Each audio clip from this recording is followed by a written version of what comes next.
On behalf of Cybervision Systems, I would like to welcome you to one of the most beneficial and powerfully effective personal achievement programs you will ever experience. The Neuropsychology of Self-Discipline, the Master Key to Success.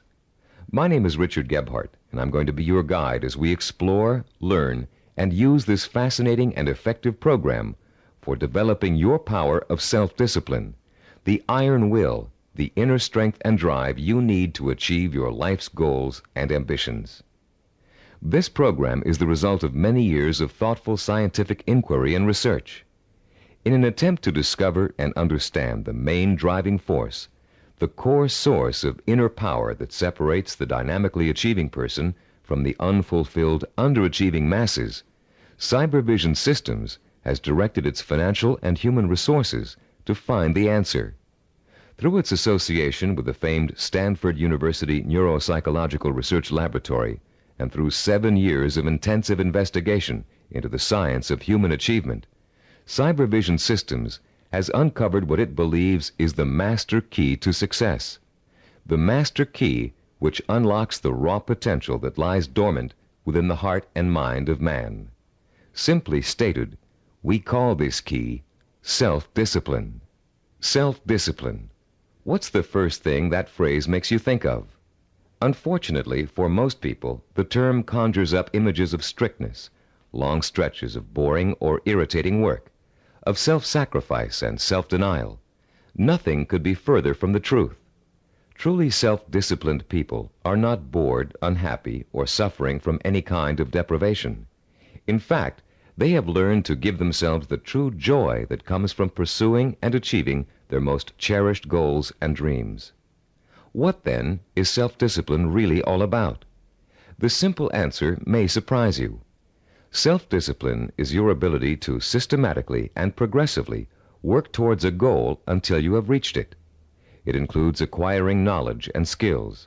It's your ability to become positively obsessed, single-minded, and efficient, to strive without giving up, to work consistently day after day, week after week, and year after year until your purpose is fulfilled. Self-discipline is the power to say, this is what I really want in life, and this is how I'm going to get it. And if I have to give up some other things, I will, because it's worth it in the long run. To be self-disciplined, you must learn to develop the kind of obsession that glows like a beacon in a storm. You must learn to watch that light and steer your course towards it, no matter what gets in your way or how long it takes. Like a sailor, you must learn to use the skills that will point you in the right direction, and you must keep on using all your knowledge, skill, and energy to stay on course until you have reached your destination. Self-discipline is the single ingredient that makes success possible for anyone who dreams of achieving great things. Without it, there would be no Olympic gold medal winners, no great artists, musicians, or writers, no brilliant inventors, Grand Prix winners, or multimillionaires. Every person who has made an enduring success of his or her life used self-discipline to get there. If self-discipline is so effective, why don't more people have it? Unfortunately, we live in a quick-fix society where old-fashioned effort isn't appreciated. Nearly everyone wants to be an overnight success. People spend their money as soon as they make it to get instant gratification through material things. And then the same people wonder why they're not getting anywhere. The truth is, without paying the price and without making an effort, most people will fail at what they set out to do. It takes years of hard work and discipline to master a skill or craft. Years of putting in 7-day work weeks to build a business from scratch into a multi-million-dollar operation. Years of schooling and internship to get a medical degree and start a doctor's practice. And years of tempering and seasoning to become a prima ballerina. We all greatly admire successful artists, business people, and doctors, among others. But how many of us are willing to put in the years of work it took for these people to get where they are? The late Ray Kroc, the founder and guiding genius behind McDonald's restaurants, told a wonderful story about the contrast between the self-disciplined achiever and the wishful thinker in a speech he gave to MBA candidates at Dartmouth College. He said, I'm reminded of a story about the great pianist who gave a concert, and at the end a lady rushed up to him and said, "I'd give anything in the world if I could play like that." And he said, "No, you wouldn't." She could have if she wanted to. Anybody could. I know, as a piano player, that piano playing is mechanical to a great extent. But it's the dedication, the disciplining to practice that makes the difference. And when you're talking about a concert pianist, he has been practicing for years. Years of practice, several hours a day, every single day. Practice, practice, practice, practice. Sacrifice and discipline. That's what it gets down to. And so he said, "No, you wouldn't," meaning that what she said she wanted to attain, she wouldn't pay the price to get. To discipline herself to do the studying and practicing required to be a concert pianist. How many times have you heard yourself saying, "I'd give anything to be a doctor, or a lawyer, or president of a company, or a singer, actress, or dancer, if only I had the talent or the education or the intelligence"? The truth is, with a minimum of talent and average intelligence, you could be any one of those things. With a steady, sustained effort that never falters, never crumbles, and never gets lost in unimportant details, you can be anything you want. Many people believe that talent alone is the key to success. Talent might play its part, but it's not the difference. In every field of endeavor, millions of talented men and women with special talents are wasting away, contributing little to their own success or the good of mankind. And every day we see others who are less gifted, but who have accomplished more. Many believe that education is the key to success. Though it is a valuable aid, it is not the difference. The educated derelict is a common sight, and so is the man or woman who has achieved phenomenal success without the advantage of a formal education. And many believe that intelligence is the key to success. Even though a person with a high degree of intelligence is fortunate and possesses the raw materials to be successful, the relationship between intelligence and accomplishment is something less than balanced. Every day we encounter highly intelligent people who barely get by, and their opposite number, men and women of average intelligence, but superior achievements. The one quality which sets one man apart from another, the one key which lifts one to every aspiration, while others are caught up in the mire of mediocrity, is not talent, formal education, nor intellectual brilliance. It's self-discipline. With self-discipline, all things are possible. It's the closest thing you could have to a wish-granting fairy godmother. Without self-discipline, even the simplest goal can seem like the impossible dream. In America today, the greatest cause of failure is the lack of self-discipline. Lacking self-discipline, millions of American dreams turn to ashes. With lofty visions of success, many people don't know that it takes more than wishful thinking, shortcuts, gimmicks, and get-rich-quick schemes to achieve excellence. Somehow, most people have lost sight of the age-old truth that anything worthwhile achieving takes time, organized, persistent effort, and more time. As you look around you, you'll see the many obvious fruits of the undisciplined mind: poverty, unhappiness, and drugs, the social cancer of a quick-fix society. But it is the not-so-obvious, more subtle effects of the lack of self-discipline that we address here, the raw power and potential of talented and intelligent people that lies dormant, unchanneled, and wasted, untapped and unfocused because of the inability of these people to commit and mobilize themselves to a course of consistent action. The lack of self-discipline is the #1 killer of achievement in America. Successful people have one thing in common. They set their sights on a goal and work every hour of every day towards reaching it. They learned what they needed to do to reach that goal, and they found a way to do it. If it meant taking on an extra job, they took the job. If it meant going to school at night, they attended evening classes. If it meant working countless hours 7 days a week, they worked the hours. If it meant relocating themselves and their families, they moved. Success consists of self-discipline, and self-discipline consists of doing whatever you have to do for as long as you have to do it to get where you want to be. If you truly want to seek your fortune, You must develop the inner strength to relentlessly pursue your vision day after day, week after week, month after month, year after year, until it becomes a reality. And it will become a reality. Stop and think about all the things you wish you'd accomplished, the things you know you could have accomplished if you'd only had the self-discipline to pursue them. Would you have gotten more education? Practiced and practiced at your favorite sport until you had a chance of becoming a pro? Learn to read and write music and play an instrument? Study engineering so you could design and sell the ideas you're always dreaming up? Actually, there are things you've accomplished through self-discipline way back in your childhood. Just think, how long did it take you to learn how to walk? For how many weeks and months did you struggle to stand upright? How many bruises did you get from falling down? And how many times did you pick yourself up and try again? You learned to walk because as a toddler, you became obsessed with learning to walk. You were determined to learn, no matter how hard it was at first or how long it was going to take.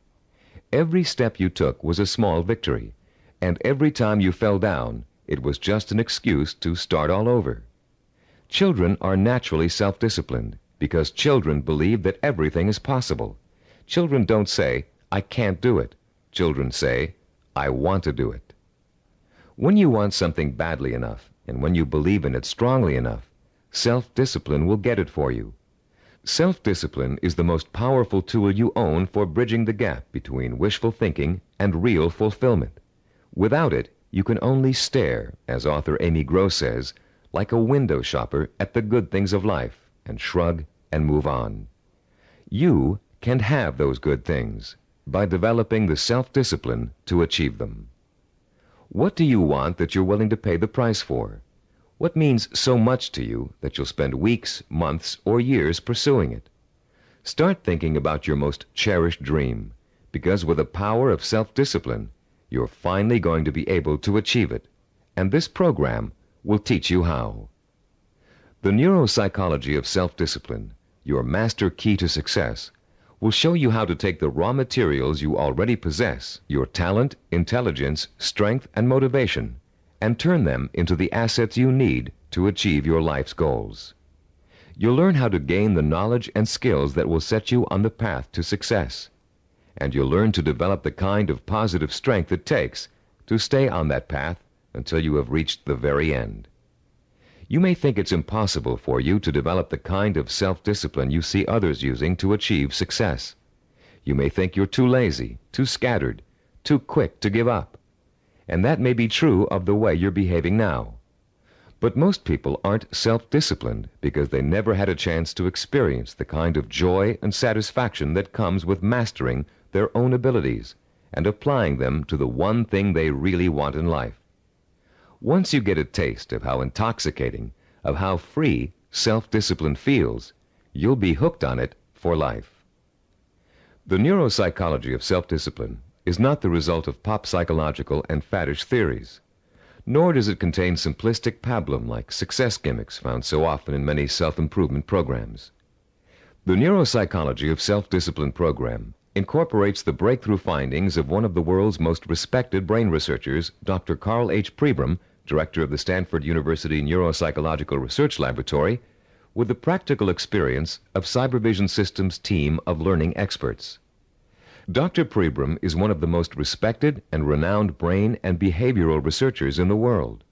Trained as a neurosurgeon, Dr. Pribram has been conducting research into the brain and behavior for over 30 years. His pioneering work and discoveries have led to his being called the father of neuropsychology. Besides his responsibilities at Stanford, Dr. Pribram also serves as the Director of Advanced Research for Cybervision Systems. The Neuropsychology of Self-Discipline incorporates two of Dr. Pribram's revolutionary discoveries. The first is his finding that our behavior is governed by images of achievement, and that without these images, we cannot mobilize and motivate ourselves to achieve our goals. The second is Dr. Pribram's discovery of how the human brain forms visual and sensory images and how these images affect our emotions, our power to commit ourselves to a course of action and see it through to the end with excellence through perseverance and persistence. Dr. Prebram's cutting-edge work lets us understand, for the first time, the relationship between thinking, sensing, motivation, and behavior. And by collaborating with Dr. Prebram, Cybervision Systems has been able to develop a powerful technology that enables you to harness your own mental processes and motivate yourself to develop the kind of iron will that will carry you through thick and thin to achieve your goals, achieve them well and completely, and enjoy the journey every inch of the way. You don't have to be a scientist to understand, apply, and benefit from these principles. All of the complex research, development, and testing has already been done for you. We've turned Dr. Prebram's research results into a simple but powerful technology anyone can use to learn the beauty and joy of true self-discipline.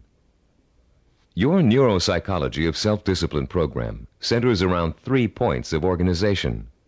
First, in Session 2, you'll be introduced to a description of 10 characteristics of goal-achieving, highly disciplined people. Countless hours of research and interviewing went into gathering this information, all to discover the tools these people used to develop and exercise their powers of self-discipline. These characteristics will become a model or benchmark that you will strive to incorporate into your life.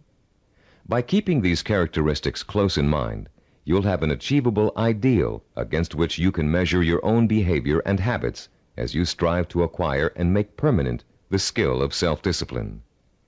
The second crucial section of this program is what we call the Knowledge and Information section. In Session 3, you'll be systematically guided through the easy-to-understand and learn principles of Cybervision's power of self-discipline. You'll learn once and for all that the power of self-discipline is the master key to your success. Not only will you learn why, but you'll thoroughly understand, in depth, the power principles of self-discipline. The third, and to you the most important section of the program, is what we call Action and Implementation. In Sessions 4 through 10, you'll begin the actual process of becoming self-disciplined, of developing the core skills that will enable you to achieve anything and everything you desire. You'll start by learning how to determine exactly what it is you want to achieve in your life. You'll then learn how to select role models who have already achieved what you desire to achieve, and learn patterns of success from them. You'll discover how to transform those desires into emotion-provoking imaginary blueprints, sensory images rich in sight, sound, touch, taste, and smell, images that excite and stimulate your emotions. You'll learn how to overcome the poisonous doubt that gnaws deep within you as you dwell and reflect upon your chances for success. You'll learn how to determine the knowledge and skills you need to achieve your desire, and how to plan your time so that you can progressively achieve your goal over a sustained period of time. And you'll discover the principles of persistence, how to break through the barriers of time, how to keep going no matter how difficult, painful, or tiring it may be, until your dream is realized. Once you have mastered the principles of self-discipline, you'll discover that nothing, literally nothing, is impossible for you. You will feel like a lean, hungry lion who has just been set free from temporary captivity, proud, aggressive, and equipped with the instincts and tools of survival. Included with this program is a personal study guide. It was designed to assist you in mastering the materials and applying the techniques contained in the audio cassettes. Use it well, for it will help you every step of the way in developing the power of self-discipline. Before you go any further with the audio cassettes, please read the introduction in the study guide. Complete the written exercises for this session, Session 1. Then prepare yourself to listen to Session 2 by first reviewing the background information on Session 2 in the study guide. By following the principles of this program, you will, for the first time in your life, be able to achieve whatever it is you desire and accomplish it with the pride of excellence. Talking about success is one thing. Anybody can do that. Achieving it day by day, month by month, and year by year is another. That's what you're going to learn in this program. How to do it. Behind every great achiever, there's another achiever. It may be someone close to home, a parent, teacher, or friend. It may be someone who's currently famous, or it may be a historical or mythological figure. There are probably many young cadets at West Point and Annapolis today who secretly dream of someday repeating the astonishing feats of General George S. Patton, the legendary World War II hero. Yet Patton himself attributed his success on the battlefield to great military leaders of the past. From early childhood, one of his favorites was Alexander the Great, the young Greek ruler who nearly conquered the world over 2,000 years ago. Fascinated by Alexander's repeatedly successful conquests and his dashing personal style, Patton read everything he could about the ancient warrior. Soon he came to know Alexander intimately, his personality, his leadership style, his way of thinking and solving problems, his military strategies.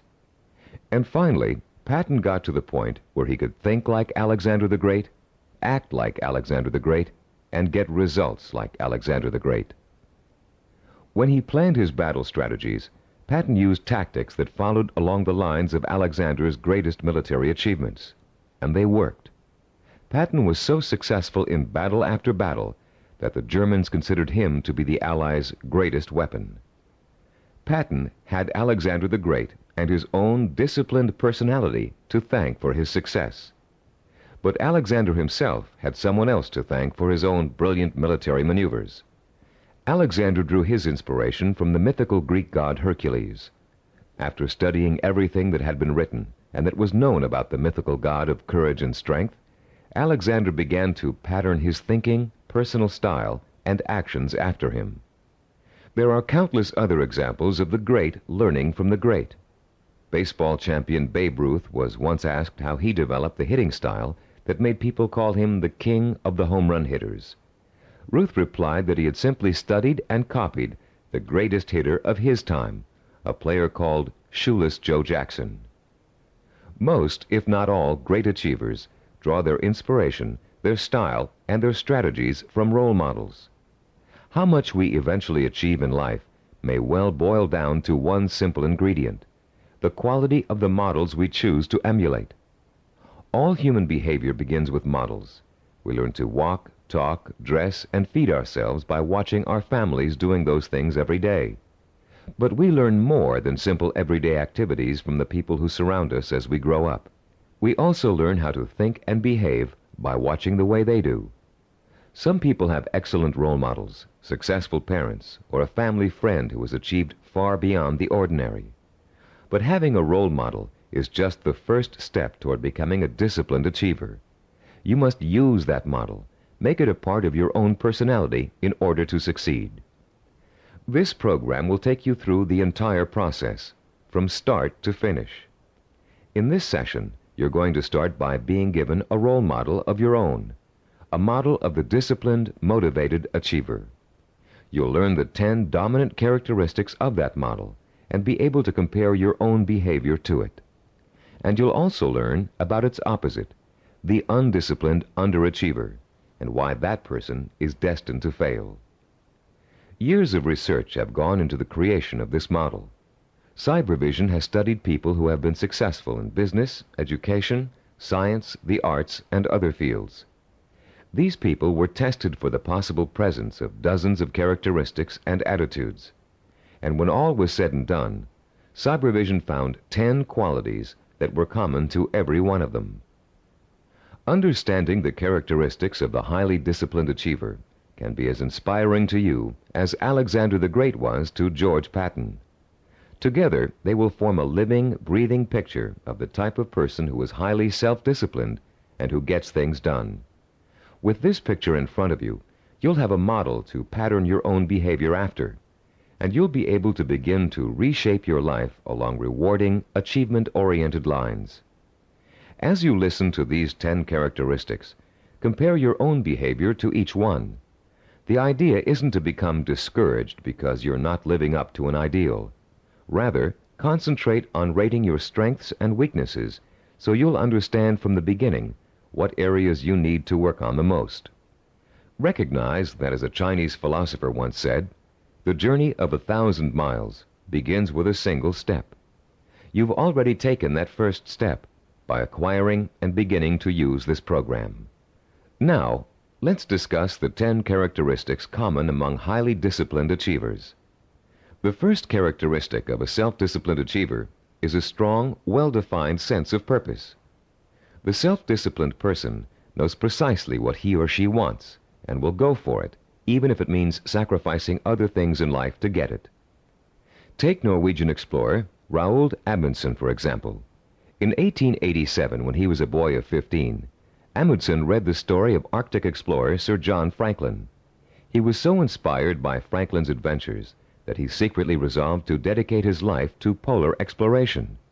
And since no man had yet physically found the South Pole, Amundsen set his sights on being the first. His mother had other ideas. She wanted her son to be a doctor and insisted that he attend medical school. At first, Amundsen gave in, but then, unhappy and frustrated, he quit school, joined an exploration party, and went to sea. Amundsen spent years apprenticing in the treacherous Antarctic. It was hard physical work, and there was a lot to learn. He studied nautical techniques until he became a master sailor, and then he began to organize his own expeditions. 24 years after Amundsen chose his goal, he succeeded in achieving it. In 1911, he became the first man to find the South Pole. Contrast Amundsen's single-minded pursuit with a profile of a person who isn't sure what he or she wants to accomplish. The purposelessness personality drifts through life uncertainly, always searching, never finding. This is the type of person who changes jobs, leaves relationships, and starts projects but never finishes them. It's someone who never stays with anything long enough to become successful at it. People today are becoming more and more afraid of commitments. They're afraid of committing themselves to one career. They're afraid of committing themselves to one relationship. They're even afraid to commit themselves to staying in one place for very long. They talk about leaving their options open. Ironically, these people are very much committed to failure, because without a sense of purpose, they can't apply themselves to any one thing, and without applying themselves, they can never succeed. Look around you, and you'll see 40-year-olds and 50-year-olds who are still jumping from job to job, from relationship to relationship, always searching for an answer somewhere.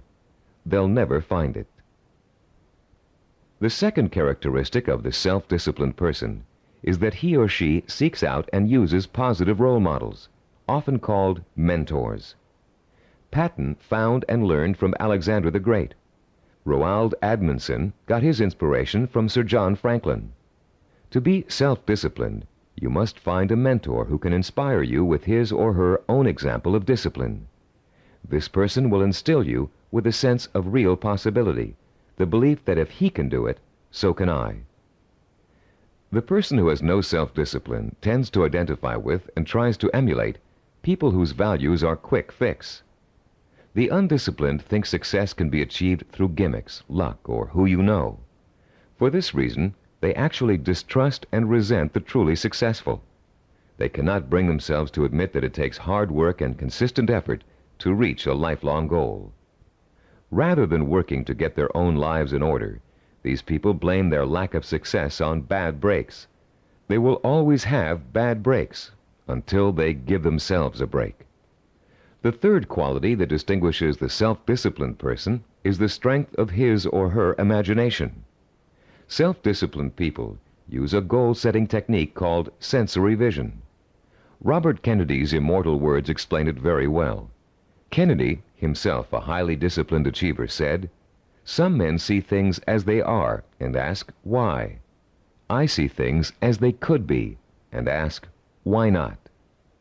The key to developing this kind of vision is learning to use your imagination in a clear, creative way. Once you've decided on a goal, you must learn to visualize the outcome with strongly detailed, sensory-rich images. You must learn to clearly imagine the rewards of success through sight, sound, touch, taste, and smell. The French have an expression, déjà vu, which means already seen. The self-disciplined, when they reach their goal, have this sense of déjà vu, because they have already been there thousands of times in their imaginations.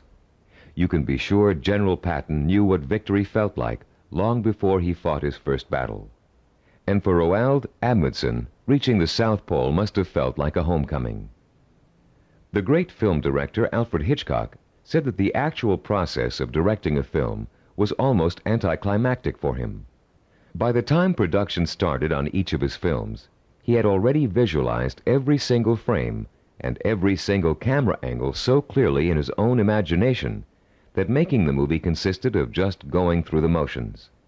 Hitchcock began each project with a template of what he wanted clearly and firmly set in mind. Those who lack self-discipline also lack vision. They have only the vaguest images of goals they might, maybe, someday want to achieve. These people are quite capable of creating sensory-rich visions, but unfortunately, they tend to apply those visions to scenarios of failure rather than success. The fourth quality exhibited by the self-disciplined individual is what we call a positive sensory orientation. Achievers dwell on their own past accomplishments as proof of their ability to succeed. They won't admit to failure. In fact, it can truly be said that they don't know the meaning of the word failure.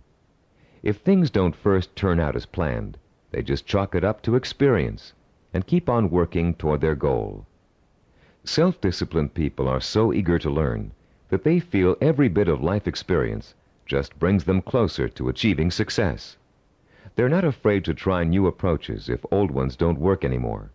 They never lose sight of their goal, but they're open to more than one way of achieving it. And this kind of positive attitude ensures that they will.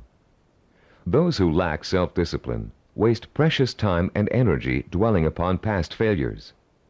Through a vicious cycle of negative reinforcement, they use those perceived failures as an excuse not to try again in the future. They develop a fear of failure, a fear of making the effort, and failure generates failure. If you're convinced you can't do something, you won't be able to do it. The characteristics we've discussed so far all add up to a quality called self-assurance. The self-disciplined have a strong gut-level belief in themselves and their ability to succeed that is truly unshakable. Deep down in their hearts, they know they can do it, and no one can convince them otherwise. When Christopher Columbus set out to find a new route to the West Indies, Europeans thought he was crazy. The world is flat, they told him. If you sail west, you'll fall off the edge and be devoured by monsters. But Columbus believed the world was round, and he stubbornly applied to every monarch in Europe until he found one who would finance his voyage to what turned out to be the New World. The disciplined achiever is fueled by self-confidence, but the undisciplined are hampered by self-doubt. This foreboding of failure haunts them in everything they attempt to do, and effectively slams the door shut on any possibility they might have of succeeding. The sixth characteristic that self-disciplined people share is their ability to plan and organize. The self-disciplined achiever knows how to take his or her goal and break it down into pieces that can be worked on one at a time. Priorities are set, and the important tasks are tackled at the beginning. This practical, methodical approach is the only way to achieve success, no matter what your endeavor. When Henry Ford designed the Model A, he had a goal in mind. He wanted every American to be able to afford to own a car, his car. But in those days, cars were hand-built, and the time and effort involved in making one resulted in a very expensive price tag. Ford knew he had to find a faster, cheaper way to build cars. So he patiently worked and planned out a radical new idea, the assembly line. Each person on the line would perform just one task, enabling them to perform it quickly, and an entire machine could be assembled in record time. People laughed and said it wouldn't work, but Ford had spent years planning it out in every detail, and it did work.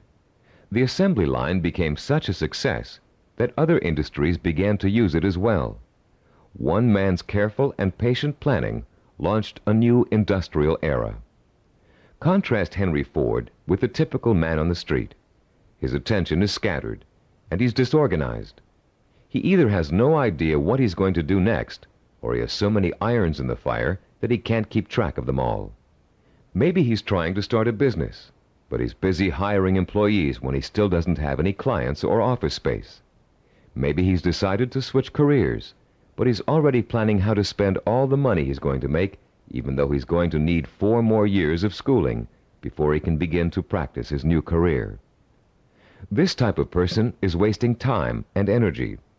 Without a detailed game plan, and without following that plan as closely as possible until you reach your goal, you can spend your life floundering among half-started projects and missed opportunities for success. Many people think all you need to be successful is a great idea, but without planning, organization, and hard work, the most brilliant ideas aren't worth a dime. Which brings us to the 7th characteristic common to self-disciplined achievers: their ability to acquire the essential knowledge and skills they need to put their game plan to work. Achievers recognize how important it is to learn, and they're willing to make the necessary sacrifices to complete their own personal education. Sometimes this means going back to school. Sometimes it means spending weeks or months gathering information on a particular subject and talking to the kinds of people who can help. Sometimes it means taking a new type of job just to acquire certain skills. What it always means is a commitment to learning what must be learned in order to make a goal achievable. If you want to become a doctor, you must first study pre-med, then go to medical school, and then complete your internship before you can set up a practice. Anyone who thinks he can become a physician without doing all of those things is just dreaming. If you want to run your own business, there are ways of approaching your business education. You can go to graduate school and get an MBA. You can work for someone else in the type of business you want to start and get hands-on experience before going off on your own. You can find a partner who knows how to run a business and take on less responsibility in the beginning, watching what your partner does and learning the essentials. Those without self-discipline are always looking for shortcuts. They take weekend courses and think they're highly qualified for a new profession. They listen to one person's advice and think they've heard it all. They try to start a business without business plans. Going through a real learning process is too much trouble. Why is it so much trouble? Because the undisciplined person lacks patience, the 8th quality on our list of self-disciplined characteristics. The kinds of patience Christopher Columbus and Henry Ford exhibited. The kind of patience engineer Washington Augustus Roebling demonstrated in finishing the building of the famous Brooklyn Bridge. Roebling's father, John Augustus, was the brilliant engineer who designed the Brooklyn Bridge and began overseeing the building of it in 1869. It was going to be the first steel suspension bridge in the world, a feat of engineering for its time. But the project had hardly begun when the elder Roebling suffered a fatal accident, and someone had to carry on. That someone turned out to be his son. Washington Augustus Roebling took over where his father left off. But just 3 years later, he contracted Caisson's disease from spending so much time underground. The illness left him almost completely paralyzed, in great pain, and confined to a wheelchair for life. Some people would have given up the project under those conditions, but Washington Augustus didn't. Instead, he moved to an apartment in Brooklyn Heights that overlooked the bridge, and he sat all day at the window, watching the work as it progressed and supervising it from his living room. Messengers ran back and forth, conveying his instructions to the workers on the bridge. Washington Augustus worked this way for 11 years, until the bridge was opened in 1883. Obviously, the younger Roebling's patience paid off, mostly because he, like other self-disciplined achievers, was not intimidated by time. Roebling would have sat at that window without complaint for 20, 30 years or more in order to finish his project. It meant that much to him. Later in this program, we'll explore further the special relationship between the highly self-disciplined and time. For now, we'd like to point out that time becomes immaterial to those immersed in pursuing a goal. Hours pass as if they were minutes, weeks as if they were days, years as if they were months. The self-disciplined do not worry about time. They also see time as a tool. Accomplishment takes time, and people who wish to achieve have all the time in the world. Because every moment they're working towards their goal, they know they are coming 1 minute closer to reaching it. And for the self-disciplined, getting there is at least half the fun. The undisciplined view time as an enemy, something to beat. You'll hear them say, "I want it all now. I can't wait." Unfortunately, these people don't realize that time is going to pass anyway, and if they're not working toward their goal, they're only wasting the time they feel is so precious. The self-disciplined are persistent. This is the 9th quality that contributes to their success. They have what it takes to stick to their vision through thick and thin, day in and day out. They don't give up in spite of rejection, hardship, setbacks, or other people's opinions. They are relentless in their pursuit of their own dreams and goals. The self-disciplined are actually very stubborn.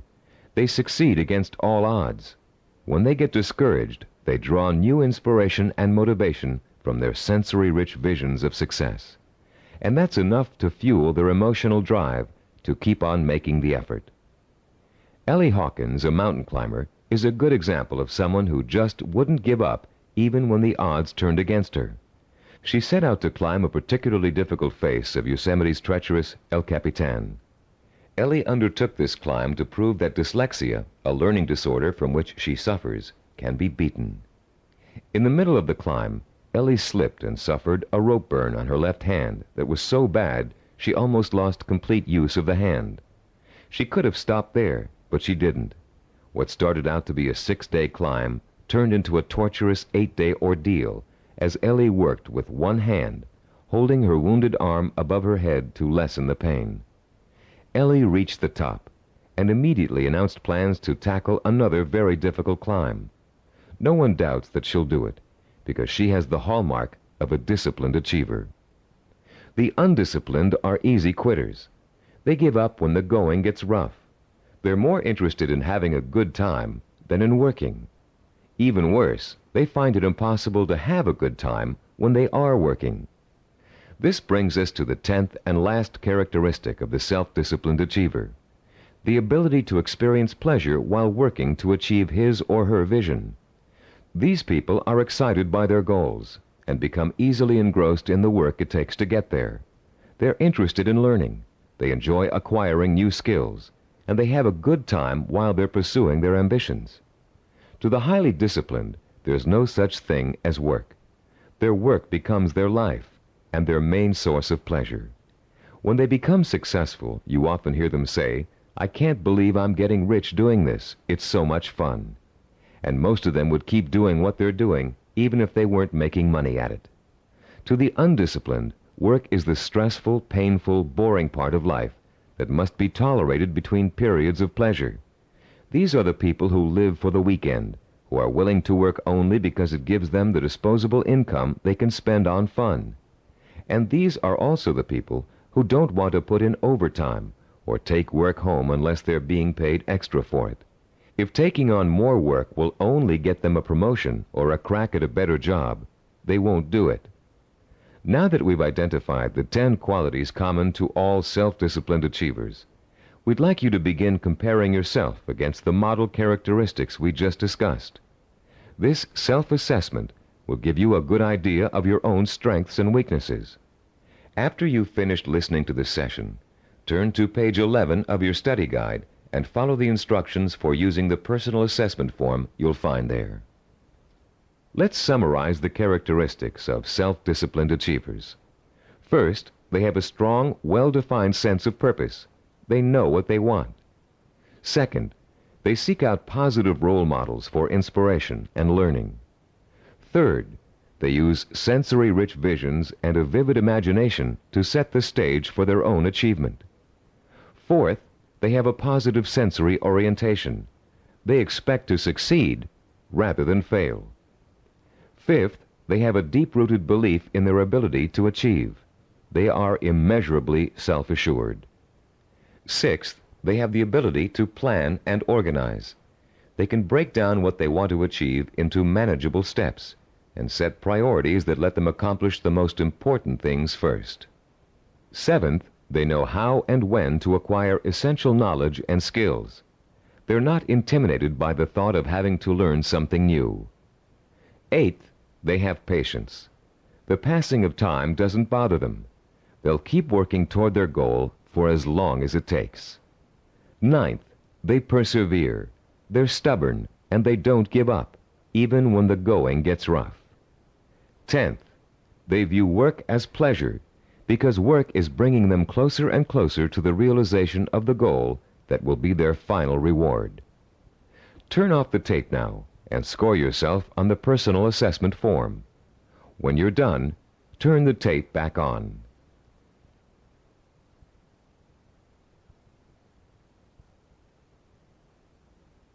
Welcome back. We hope you're not too discouraged by an honest assessment of where you stand now in terms of self-discipline. Remember, you've already taken the first steps toward making a positive change in your life, and you will experience that change by the time you've finished this program. Nothing will be impossible for you once you develop and harness this inspiring and enduring power of self-discipline. And, as you'll soon find out, self-discipline is not so difficult to develop as you might think. As a matter of fact, using this program is going to be your first exercise in acquiring it. Already, you're on your way. In the next session, we'll explore the power behind the characteristics we've just discussed. You'll learn why they're so important in developing self-discipline, and what they can do for you once you have them. And you'll be further along the road toward understanding and developing the one characteristic that will give you the power of success. After completing Session 2, you should now have a clear picture of your strengths and weaknesses as compared to the model of the self-disciplined achiever. Perhaps for the first time in your life, you're able to objectively see which of your attitudes and behaviors have been acting as barriers to developing the kind of self-discipline that will enable you to achieve your dreams and ambitions.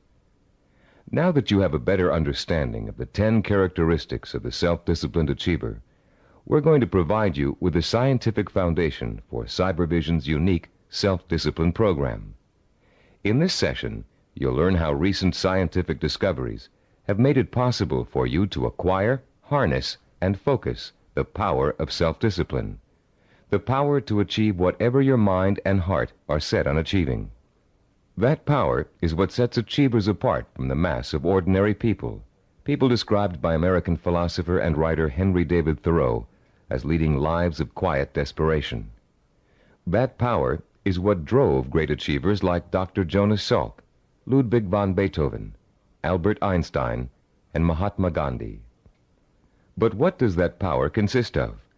What is the force that motivates high achievers to sustain a long-term effort that might take 10 years, 20 years, or a lifetime to achieve?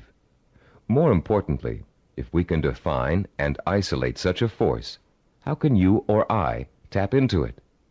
The force exists, and it has a scientific basis. By the time you've completed the neuropsychology of self-discipline, you'll understand its origins, its strength, and its power. And you'll be armed with all the tools you need to stay in touch with that force in order to accomplish anything you set out to do. There are many self-improvement programs that, like crash diets, offer good short-term results but stop working after a few days or weeks. These programs tend to rely on one of 3 kinds of motivation. The first is evangelical. A powerful orator, we'll call him Speaker X, comes to town with promises to increase motivation and production after a single seminar or series of seminars.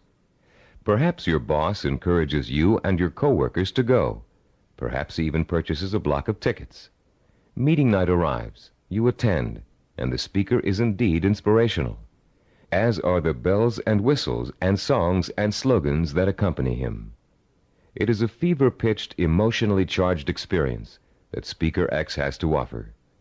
As he exhorts you to live up to your enormous potential, to work harder, better, and more enthusiastically, to use your talents, to use your mind, you feel power welling up inside you, and the people around you are feeling the same kind of power inside them. Yes, you're all saying, we can be more productive, we can have a better attitude, we can get ahead if we want to. The very air becomes charged with mass enthusiasm. The next day, you're at your desk a half hour early, and you work a half hour past normal quitting time. The same thing happens the day after. You start planning new ways to accomplish your work more effectively. You're feeling happier about the work you're doing. And for the next few weeks, it looks like you're getting more work done in less time than you ever have before. But soon, your enthusiasm begins to fade, and your pace starts to slow down. Even if you have the audio tapes of the speech, it's hard to recapture and sustain the original emotion you felt in the presence of an inspired speaker. And of course, you no longer have the kind of group excitement and energy you experienced the first time around. You're getting tired and bored. Your boss sees productivity fall after an artificial peak, and sure enough, when the next motivational speaker comes through town, we'll call him Speaker Y, there's the boss with another block of tickets in hand. This evangelical form of motivation may get short-term results, but it creates an unhealthy dependence on external hype. It's like a drug addiction. You need more and more of an artificial stimulant to reach the same level of false well-being. When you get your shot of motivation, you become enthusiastic and energetic. When the shot wears off, you get sluggish and lethargic. The same problem exists with the second major motivational tool that most self-improvement programs rely on: external rewards, like money, prizes, bonuses for reaching quotas. These are essentially pats on the head from the boss, often desirable pats, but still pats on the head, signals that you've pleased someone else. This method works very well on children. Unfortunately, it tends to create a childlike dependence on outside rewards, even in adults. Like evangelical speakers, this carrot and stick approach produces only short-term results. External rewards do not increase individual commitment, and most people tend to adapt to them quickly, soon expecting bonuses as a matter of course, and not because they performed above and beyond the call of duty. Rewards are manipulative. People who give them out are always asking themselves, how can I motivate my staff? The truth is, to be truly effective in the long term, motivation must come from within. The third classic motivational tool is a familiar one: fear. Humorists Carl Reiner and Mel Brooks created a comedy album in the early 60s in which Reiner, as a journalist, interviews Brooks, who plays a 2,000-year-old man. Eager to know about life in the distant past, Reiner asks Brooks, what was the major form of transportation in those days? Brooks replies, fear. Fear transported you. Reiner is puzzled. Fear, he asks? Brooks responds, yeah, fear. You see, an animal would growl, and you would go 2 miles in a minute. It's true, fear is a great motivator. If you don't perform, something undesirable happens. You lose your job. There go the house payments, the car payments, the kids' college tuition, and so on. As the mental dominoes fall, you're motivated to keep performing. But while fear may bring short-term results, it also brings resentment and rapid burnout. It doesn't take long before you're angry at the system that's keeping you going. And anger makes you less productive, which increases your fear. It becomes a vicious cycle with an unpleasant ending. It should be pretty clear by now that these motivational systems aren't motivational at all. Each of them relies on an external stimulus and an artificial situation. And each relies on an initial burst of emotion that fades rapidly when the new situation becomes habitual. You may have tried several of these motivational or goal-setting programs in the past. Perhaps they even contributed to your sense of self-awareness. If so, you've no doubt learned that self-awareness alone is not sufficient to motivate change. It's easy to identify self-defeating behaviors. It's easy to plan strategies for eliminating them. It's easy to turn over a new leaf, but it's very difficult to sustain change for a long enough period of time for your new behavior to become as ingrained in your character as your bad habits were in the past. Having a roadmap is not enough. You need fuel. The key to developing self-discipline, the power to persistently pursue a long-term goal without giving up until the goal is achieved, is the fuel of internal motivation. It would be nice if we were all born with the patience, drive, and skill it takes to achieve any long-range goal or complete any long-term project. But we're not. Self-discipline is a learned behavior.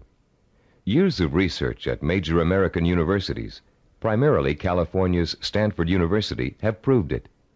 And Cybervision's own research into the latest learning theories of behavioral scientists have confirmed that self-discipline is an acquired characteristic with a basis in behavioral science.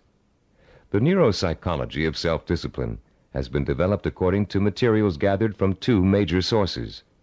Our information comes from our own research into the way human beings learn, and from the revolutionary discoveries about the structure and organization of the human brain made by Dr. Carl Pribram. Head of Stanford University's Neuropsychology Research Laboratory, Dr. Pribram is one of the most respected brain scientists in the world. Trained as a neurosurgeon, his research into brain function led to a deep interest in the behavioral sciences. His pioneering work in both of these areas led to the fusion of the two into the science of neuropsychology. As a neuropsychologist, Dr. Pribram studies how the nervous system and its component parts affects human behavior. Those studies have led to two revolutionary discoveries. The neuropsychology of self-discipline incorporates both of them. The first of Dr. Pribram's discoveries explains how the human brain forms visual and sensory images, and how those images affect our minds, our bodies, and our behavior. The second discovery is that our behavior is governed by images of achievement, neuronal blueprints of the skills and actions that determine our success or failure in the achievement of our goals. Let's discuss how each of these scientific discoveries leads us to understand the power and the origins of self-discipline. Many scientists and psychologists have believed for years that the human brain barely distinguishes a real experience from an imagined one. Best-selling self-help books like Psycho-Cybernetics, Think and Grow Rich, and others have used this belief as their foundation for motivation and change. This idea has also been the cornerstone belief of people involved in metaphysics and the human potential movement.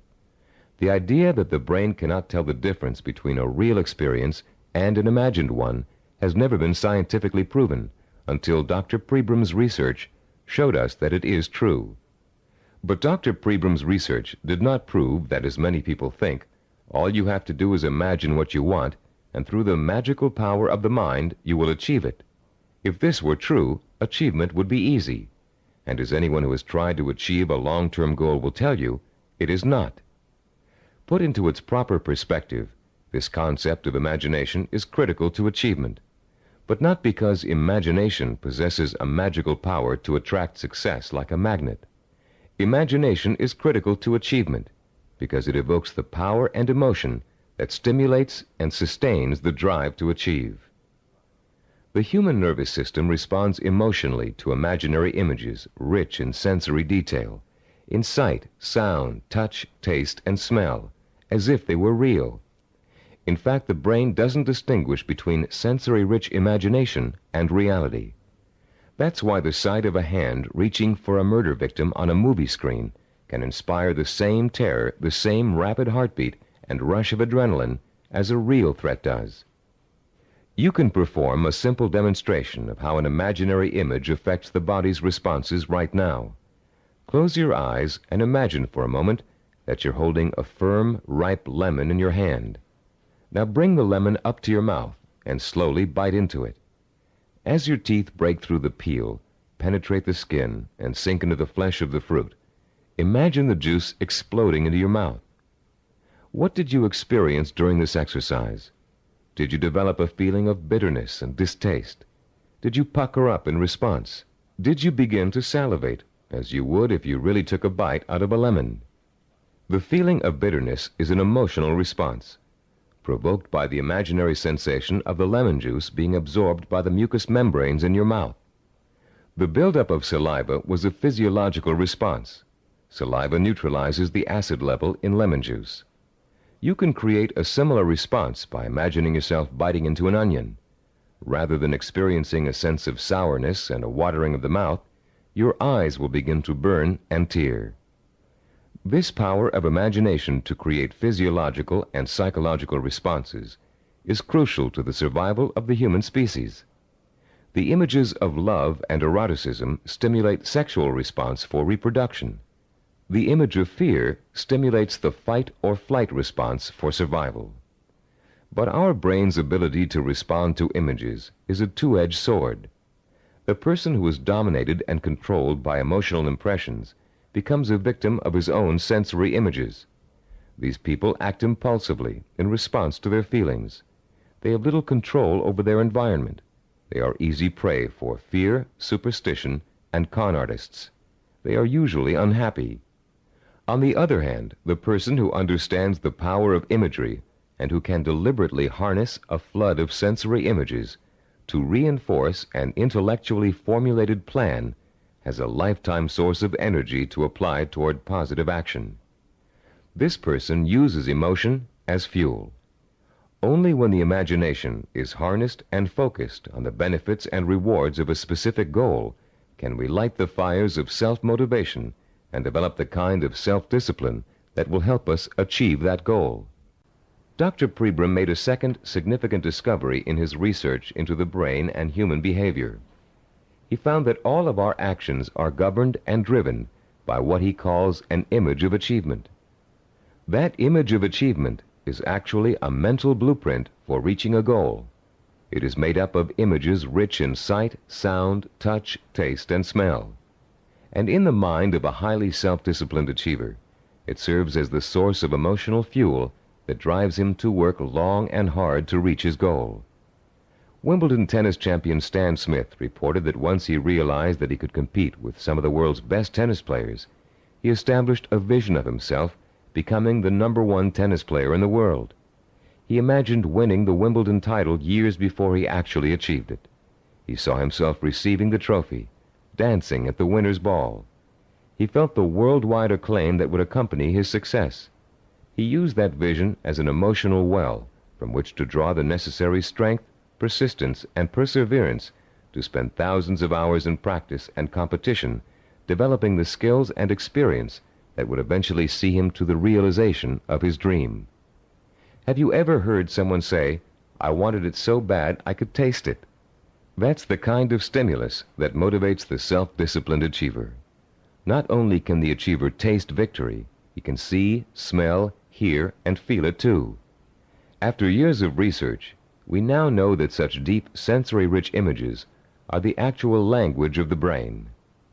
Although it is actually far more complex, the brain can be compared to a computer. Computers, also referred to as hardware, can do nothing by themselves. They are simply the vehicles for programs called software that tell the computers what to do. Think of the brain as hardware and the imagination, images of achievement, as software. Images of achievement tell your brain what to think, which in turn tells you how to act. The right images can set in motion a chain of events that will lead you towards any kind of achievement you can imagine. Author Joe Himes describes watching a Taekwondo master named Young Tai Lee practicing blows against a straw-covered board. Lee pounded his fist again and again against the board, oblivious to the fact that his knuckles were bleeding. When Lee's practice was over, Himes asked him whether his hand hurt. Lee replied, "Not until just now, when I thought about it." When Himes looked astonished, Lee explained further, "When I was striking the Makawara board as you came in, my mind was on my home in Korea. Though I was standing here, I was seeing the mountains I knew as a youngster and the children I played with, hearing their laughter and my mother's voice. I was unaware of the pain in my hand." Lee then told a dramatic story of his own Taekwondo master, who once underwent a sinus operation with only his own concentration for an anesthetic. "How was that possible?" Himes asked. "Regulate your breathing," Lee replied. "Fix your eyes and mind on something else, perhaps a rock or a spot on the floor or ceiling. Concentrate on that object, savor it, taste it, give it color, and smell the dimension. Let it absorb all your thoughts and concentration, and the pain will diminish." If we replace the word object in Lee's description with the word goal, we have the perfect description of a sensory blueprint. Concentrate on that goal, savor it, taste it, give it color, and smell the dimension. Let it absorb your thoughts and concentration. This ability to use sensory images to marshal one's powerful sensory impulses toward a goal is the essence of self-discipline. We are all born with imagination. Self-disciplined achievers have learned to use it to achieve even the most seemingly impossible goals. The self-disciplined achiever begins the journey to success with imagination. He asks himself, if I can have whatever I can imagine, what do I want? What is my purpose? When he has defined that purpose, he uses his imagination to create a vision of achievement, a sensory-rich image that will evoke an emotional response so strong that he is driven to action to bring his vision to life. And when he has achieved that goal, he uses his vision to create new goals, for the self-disciplined achiever never stops. He has learned such a powerful method for becoming successful that the pleasure of succeeding has for him become life itself. The self-disciplined achiever also uses imagination to change his goal whenever necessary. As images evoke emotion, and emotion propels him to act, he gets closer and closer to his goal. And the closer he gets, the more his reality changes. When it changes in such a way as to make his original goal either impossible or undesirable, he changes that goal to fit his new reality. The self-disciplined achiever creates a feedback system that ensures that he will never give up, and he will ultimately achieve what he wants. This is where most people fall down. They're working towards a goal, and suddenly circumstances interfere with that goal. They get sidetracked. Then when they try to get back on course, it doesn't work. Because their original goal does not fit their new reality, they think they have failed, and they give up. In the same circumstances, the self-disciplined achiever uses his or her goal visualization as a reality check. If reality suddenly dictates that the original goal won't work, the goal must be altered to fit reality. The achiever has not failed. He or she has set a new course that will lead to success. Take someone who sets out to become an obstetrician. After 4 years of pre-med and 2 years of medical school, our self-disciplined achiever suddenly realizes that she's far more interested in becoming a neurologist.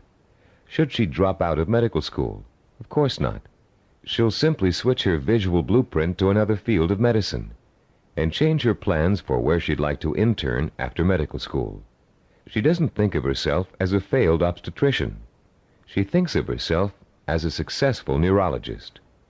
Or take the businessman who wants to open up a retail store in his neighborhood. During the knowledge-gathering process of talking to other business owners, discussing loans and insurance with bank officers, and looking into buying franchises, he discovers that a retail operation won't really fit his particular talents or expectations. Instead, he realizes he's a perfect candidate for starting a direct marketing company. So he changes his vision and his direction to fit his new goal. For these people, the fire still burns, but the trial and error process of working towards their goal has led them in directions they wouldn't originally have thought to go in, and they will be successful because they're flexible enough to grow and change as their goals grow and change. The relationship between vision, self-motivation, and achievement can be condensed into an easy-to-understand 7-step formula for developing self-discipline. As we explain that formula, you can refer to your study guide and follow along as we talk about the 7 keys to self-discipline outlined in Diagram 3.1. The first step in developing the power of self-discipline is to create a purpose. You must define a cause to which you can wholeheartedly commit your time, resources, and energy. This cause points you in a direction. It gives you a reason for making the effort. It lights a small spark inside you that will soon begin to burn with emotion and drive. The second step is to find role models who have already achieved what you want to achieve. Study their life patterns, their methods and techniques for reaching their goals. Let their example inspire you, and realize that they are normal people just like you, but they are self-disciplined people. With the power of self-discipline, you can achieve as much as they have. With a firm purpose in mind and an exciting sense of possibility sparked by your role models, you'll find yourself developing a strong-willed emotional belief in your ability to succeed.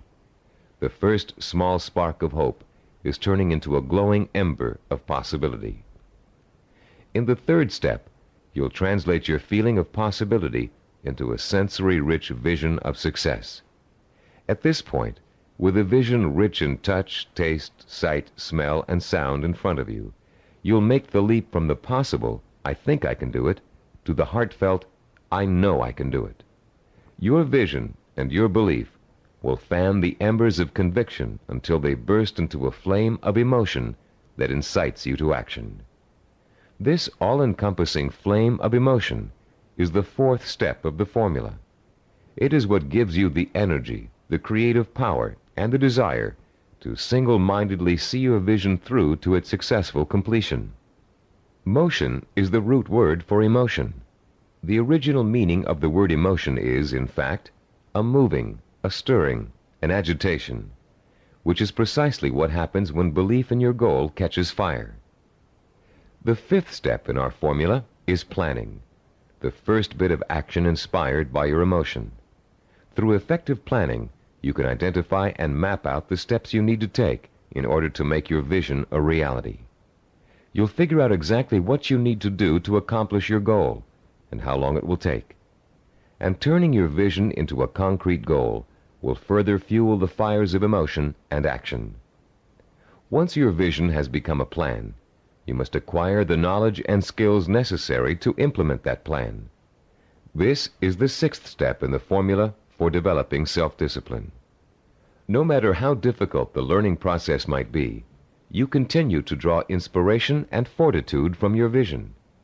And each time you master a skill, your confidence in your ability to achieve increases. The seventh and last step in our formula is what we call persistence and perseverance. Persistence is staying with your vision, seeing it through to its completion, no matter how long it takes or how difficult it is.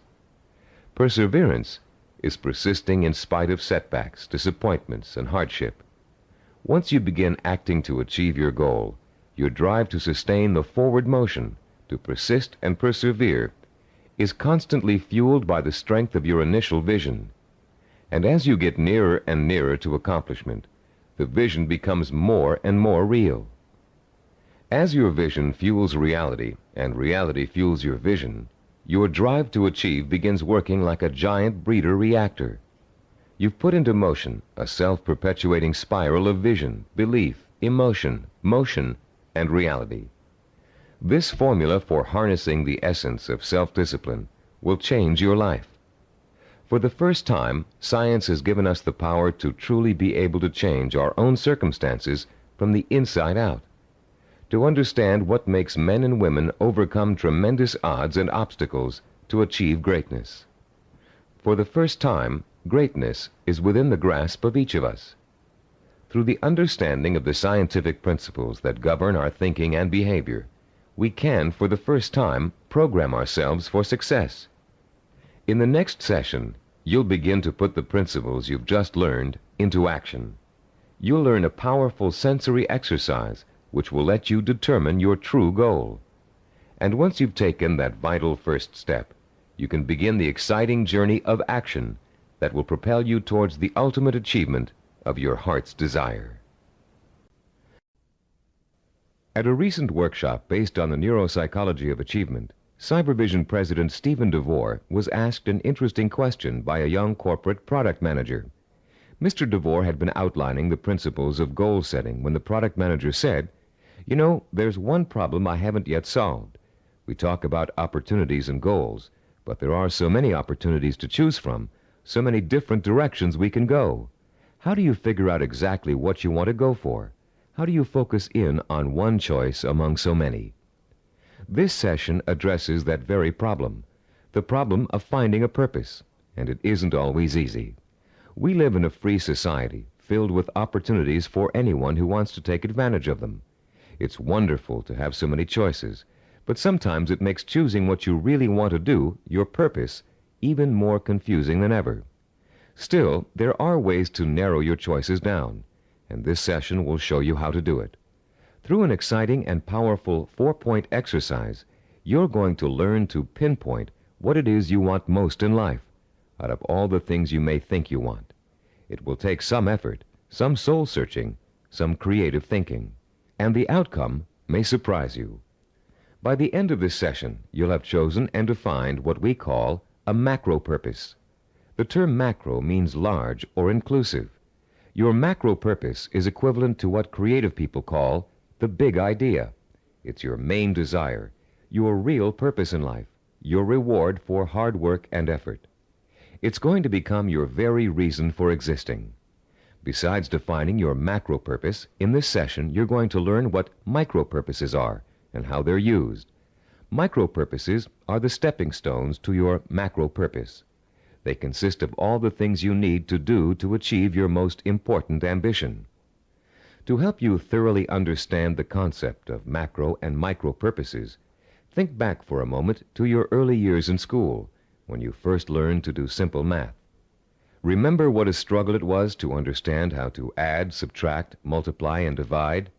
Numbers seemed a mystery to you back then, and you may have thought you'd never learn how to perform the most basic math functions. At the time, learning math for you was a macro purpose, and all the elements of learning it were micro purposes. You had to learn to count, for one thing. You had to learn the symbols for addition, multiplication, subtraction, and division. And you probably had to memorize the multiplication tables. As an adult, math seems to hardly be important, but you couldn't balance your checkbook or manage your money without it. And if you're a stockbroker, accountant, retail store manager, or bank teller, among other things, math is an important part of your job. So math was a micro purpose that helped you launch your present career, your macro purpose. If your desire is to earn a college degree, a macro purpose, you must take a certain number of courses and amass a certain number of credits. Each course you take that counts toward your degree is a micro purpose. But if you want to be a doctor, earning a bachelor's degree by itself is only a micro purpose. You still have to attend and graduate from medical school and complete an internship, more micro purposes, before you can be licensed to practice medicine. As you can see, macro and micro purposes change according to your stage in life and what you want to accomplish at the moment. A teenager may enter college with no clear idea of what he or she wants to do except finish school, the macro purpose of the moment. But by the third year of school, that student may decide on a career that requires additional schooling and a period of apprenticeship. So finishing school becomes a micro purpose, a stepping stone to a rewarding career. But macro and micro purposes don't just apply to careers or lifelong goals. Setting a macro purpose and determining what micro purposes are necessary to achieve it is an excellent way to help you accomplish any goal, no matter how large or small.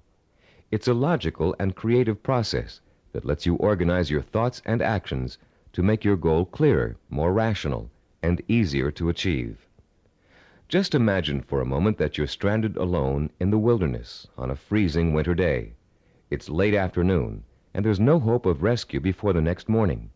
Somehow, you have to figure out a way to survive the bitter cold night, your macro purpose. Your micro purpose is keeping warm, and right off the bat you can think of 3 ways to do this. The first is to put on some more warm clothes, but you don't have any, so that choice is out.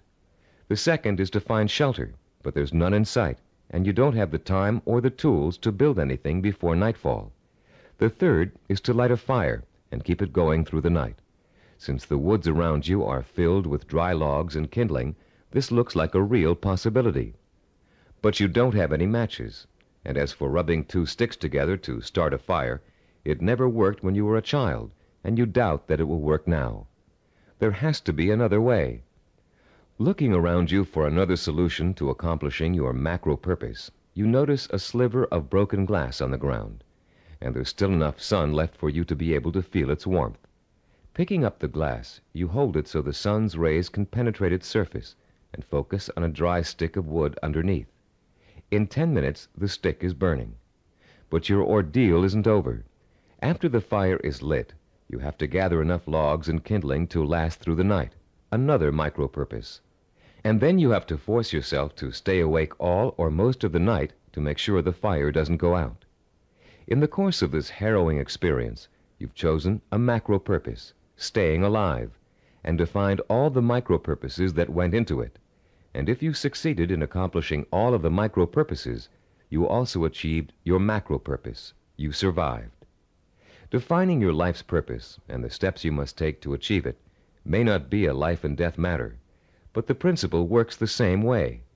By the time this session is over, you'll have a macro purpose, a clear understanding of what to focus your energy, talent, and intelligence on. And you'll be able to light your own inner fire and feed it with a life-enriching, emotionally compelling purpose. And purpose, as we've noted, is the starting point from which self-discipline and achievement spring. Your first step in determining your macro purpose involves something everybody loves to do: play. You've already learned how important enjoying work is to the highly self-disciplined. To these achievers, work and pleasure are synonymous. Now you're going to get a taste of how easily this can happen. For the next few minutes, I'm going to ask you to work and play as you engage in a process called limitless wishing. Start by closing your eyes and relaxing. Imagine that you're on a beautiful, deserted beach, walking barefoot in the sand. A soft breeze is keeping you cool, and you're enjoying the sound of the waves splashing rhythmically against the shore. As you stroll along the water's edge, you see an object in the near distance that's half buried in the wet sand. The waves splash over its surface, then recede, leaving it exposed to your curious eyes. You wonder what it is, and you start to walk a little faster so you can reach it before it's engulfed by the next wave. In a couple of minutes, you're standing over it, still not sure what it is. It's metal, somewhat round, and looks like an old lamp. You dig your fingers into the wet sand and pull it out. There's an inscription on the side of the object, but you can't read it clearly. You begin to rub some of the sand away from the oddly shaped letters. Suddenly, the lamp begins hissing, and it releases a cloud of what looks like steam or gas. Frightened, you drop it, but you continue to watch what the lamp is doing out of curiosity. Slowly, before your very eyes, the cloud begins to assume human shape, and soon you're looking up at the largest person you've ever seen. When it speaks, its voice is rich and kind, and its message is amazing. The genie thanks you for releasing him from hundreds of years of captivity inside the lamp, and according to the hospitality of his people, he offers you a reward for helping him. You have only to name 5 wishes, he says, and they will be granted. You can ask for anything, he tells you, as long as it is specific and humanly possible to achieve. At first, you refuse his offer, but as he continues urging you to accept, you begin to realize that no, you aren't dreaming, and yes, you really can have your 5 wishes. The possibilities start dancing before your eyes. Think long and hard about it. What are the things that will turn your life around and make you truly happy? What is it you secretly wish for, day in and day out, every day of your life? Take your time in deciding. This is too important for you to rush over. You may change your mind about your first choices after you've thought about it some more. When you do make your final selections, write each one down in the space provided on page 18 in your study guide. Start each wish with the term "I want" and write it in clear, specific language in the present tense. Turn your tape off now and decide what you will wish for.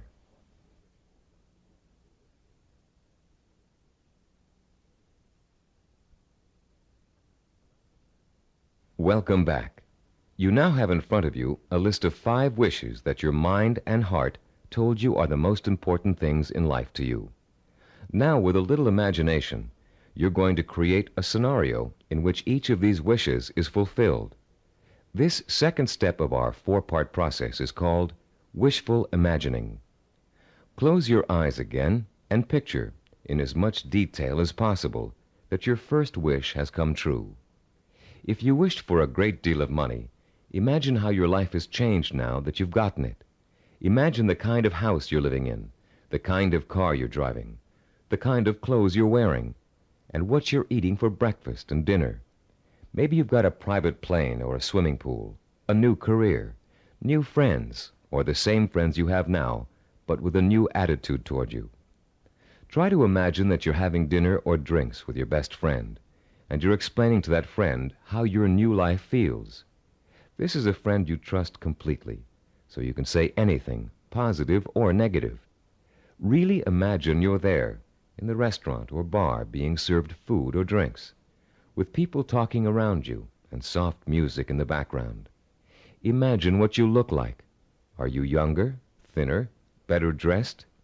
Is your friend looking envious? Picture every single detail, down to the season, the location, the restaurant, the plates and glasses on the table. Repeat this process for every one of the 5 wishes you wrote down. And as you imagine each one coming true, pay attention to your emotional response. Are some wishes easier to imagine than others? Did 1 or 2 really make your pulse quicken with excitement? Are there any that felt particularly comfortable, as if you could just walk right into the scenario and feel at home? Which one seemed to draw you in like a magnet? There will be one wish that unmistakably evokes the greatest emotional response in you. That wish will be your final choice, and you'll be ready to proceed to the 3rd step in defining your purpose, the step we call creative biography.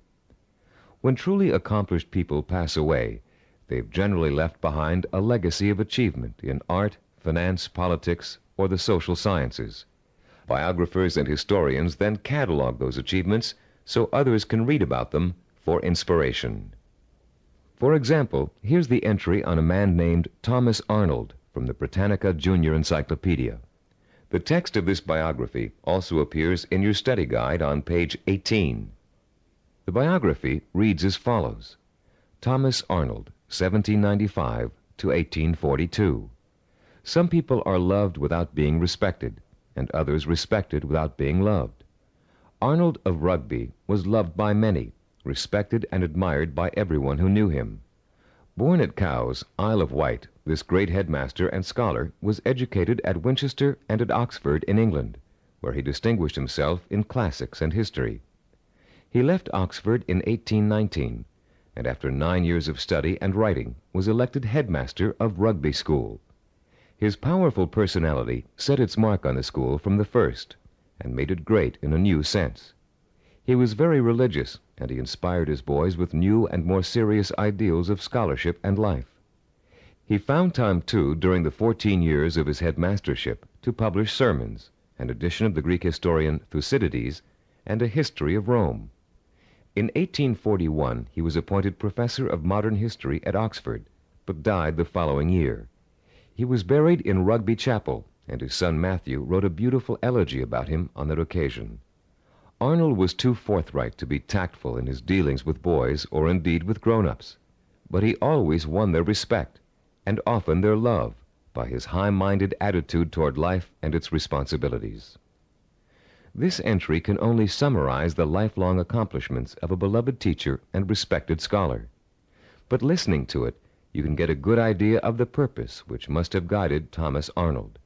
Here was a man who valued learning, scholarship, teaching, and personal integrity above all else. What do you value above all else? What would you like to be remembered for? Relax and close your eyes again. Now imagine that you hold in your hands an encyclopedia published in the year 2100. It's a heavy book with a solid feel to it. You can smell the leather binding and feel the crisp new paper as you open it. Find the section that begins with the first letter of your last name. Then turn the pages slowly as you search for the entry that gives you the details of your life. There it is, suddenly, clear as a bell. Your heart beats just a little bit faster as you see your name in bold-faced type. Now you're burning with curiosity. Did they include the most important things about you? Are your most cherished accomplishments in there? Did they understand the purpose behind the things you did? You begin to read the entry to find out. Yes, it's all there. Your birth date and hometown, the schools you went to, where you lived. And then the words that describe your highest achievements, your contributions to society. Savor the words as you read them. Let them form a clear picture in your mind of the kind of person you were, and what your purpose in life was. When you've finished reading your own biography, turn off the tape and write down what you just read in the space provided on page 19 of your study guide. Don't leave out a single detail. Make sure you paint a vivid picture of the self-disciplined achiever who worked so long and hard in pursuit of a single purpose that he or she ended up deserving an entry in such a distinguished publication. When you've finished writing your own biography, please turn the tape player back on.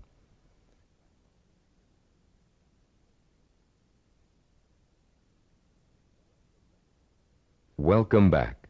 Now that you've completed the limitless wishing, wishful imagining, and creative biography exercises, a clear pattern should be emerging. You should now be able to answer the question, what do I, deep in my heart, really want to do? What is my purpose in life? Your fourth step in determining your purpose is writing this, the answer to that all-important question, down.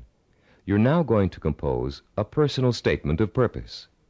But before you do it for yourself, imagine that you're going to do it for someone else, a famous historical figure, for instance. Try George Washington.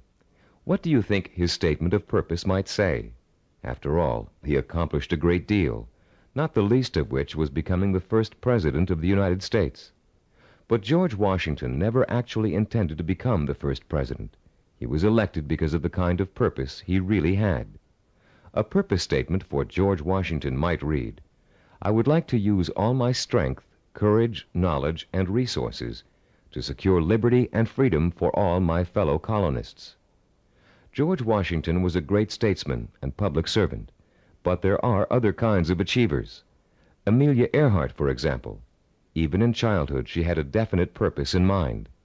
It was not to be a famous woman aviator. That came later, as a natural outcome of what she really wanted to do. Amelia Earhart's purpose statement, composed when she was still a child, said, When I grow up, I'm going to have adventures and show the world that women can be as heroic as well as men. A purpose statement can be as general as you want it to be. It can speak of heroism, freedom, social changes, adventure. It's meant to act as a focusing tool, not an actual blueprint for achieving it. You'll learn how to do that later in this program. Turn to page 20 in your study guide and compose your personal statement of purpose. Turn off the tape now while you do it.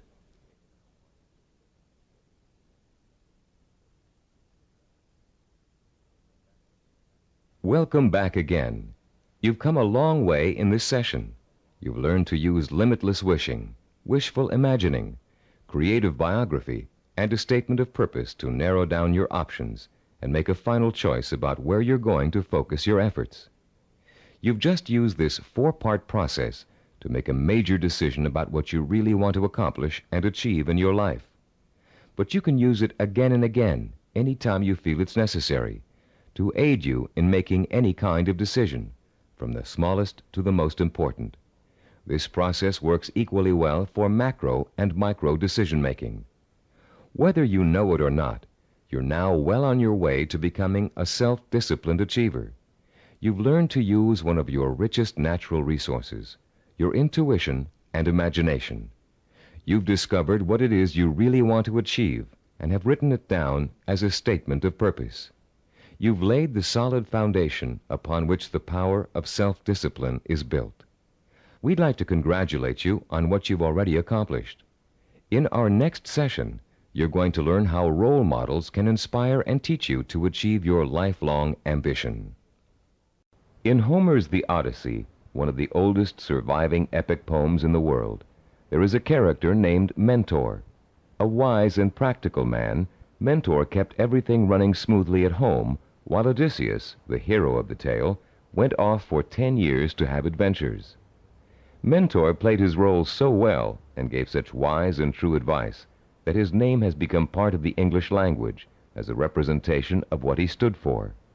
The American Heritage Dictionary defines a mentor as a wise and trusted counselor or teacher. This session is about mentors. Few achievers can ever reach their goals without them. Mentors provide you with the kind of inspiration, motivation, and example that can make the difference between achievement and failure. Mentors help you to develop the belief that anything is possible.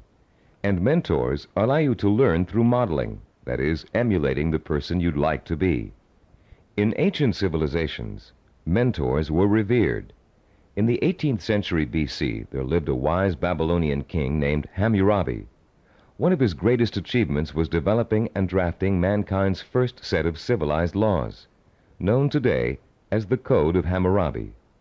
This king was so wise that one of his laws required all men of learning and craftsmanship to pass on their knowledge and skills to the young through examples their students could follow. Hammurabi realized that without modeling, no civilization would last very long. There have been many changes in the past 3,800 years, but one thing has remained the same. Without modeling, learning and achievement are not possible. It is a rare person who can forge a new path in society without consciously or unconsciously imitating someone that came before him.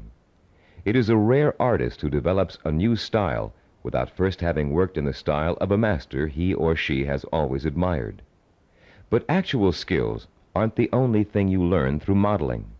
Values, attitudes, and behaviors are also passed on from mentors to students. And whether you realize it or not, you've been a student of behavior all your life. As an infant, your eager mind quickly grasped everything that was going on around you. You watched and later imitated what your parents, siblings, friends, and teachers were doing. If you had good models, models of integrity and achievement, most likely you grew up to be an achiever yourself. But if your models reflected apathy or failure, you probably grew up to imitate many of the self-defeating and negative behaviors you witnessed in your early years. Most of us had models who could best be called middle of the road. Your parents may have had specific skills and abilities they were proud of, but fell short of being a good example to you in other ways. An older brother or sister may have possessed exceptional talent in an area where you couldn't possibly compete. As a result, you've probably been instilled with a mixture of negative and positive attitudes about yourself and your abilities to succeed. It's time for you to develop the kind of positive outlook that is critical to developing self-discipline. It's time for you to throw off the cloak of self-doubt and realize that when you acquire self-discipline, you have what it takes to achieve your goal. It's time for you to use that self-discipline to develop the knowledge and skills you need to achieve. And in order to do all those things, it's time for you to find mentors who have already accomplished what you want to achieve. You're no longer a helpless infant who can't pick and choose good models to learn from. As an adult, you have the intelligence and power to go out and find the kind of mentors who will inspire and teach you with examples of their own persistence and positive attitudes and behaviors. By the time we finish this session, you'll know how to find your own personal mentors and use them to their fullest ability. And you'll be able to overcome the negative attitudes and lack of self-discipline that have been holding you back up until now. You'll learn how to identify your own personal role models using historical figures and the people surrounding you today. You'll find out how to actually learn new attitudes and behaviors from them. You'll learn how to use them to create a blueprint for your own actions, starting right now. And more importantly, you'll learn how to draw inspiration from them, the kind of inspiration that empowers your purpose, what you want to achieve, with a sense of possibility. If others have achieved it, then it's possible for me too. How do you go about finding mentors? At first glance, it may seem that there's nobody even remotely accessible to you who has the same kind of hopes and dreams as you do. But high achievers always find a way, and so can you. In our research, we discovered that achievers draw their inspiration from role models in two ways: indirectly, from reading and watching films, and directly, through day-to-day observation and contact. Let's first discuss how self-disciplined achievers indirectly find their mentors. Indirectly, they learn through media portrayals, mostly through the reading of biography and autobiography, reading profiles of achievers in magazines and other periodicals, and watching inspirational films and television programs. You may not be able to meet and talk to George Washington, Charles Lindbergh, Margaret Mead, or Agatha Christie, but each one of them has left behind a legacy of accomplishments that have been covered extensively in print and film. Stop now and think of all the people you've read about, heard about, or seen portrayed in films. Whom did you admire most?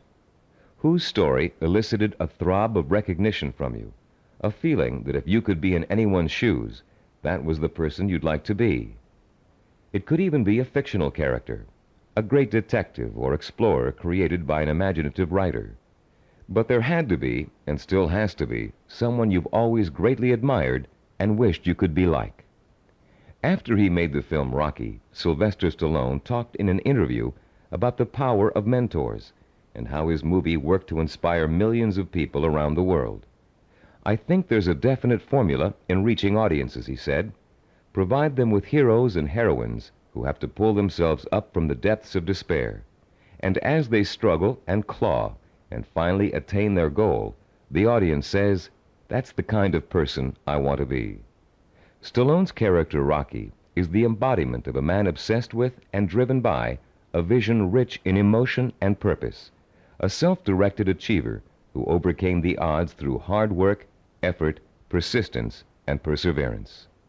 Browse through the New York Times nonfiction bestsellers list this Sunday in your local paper.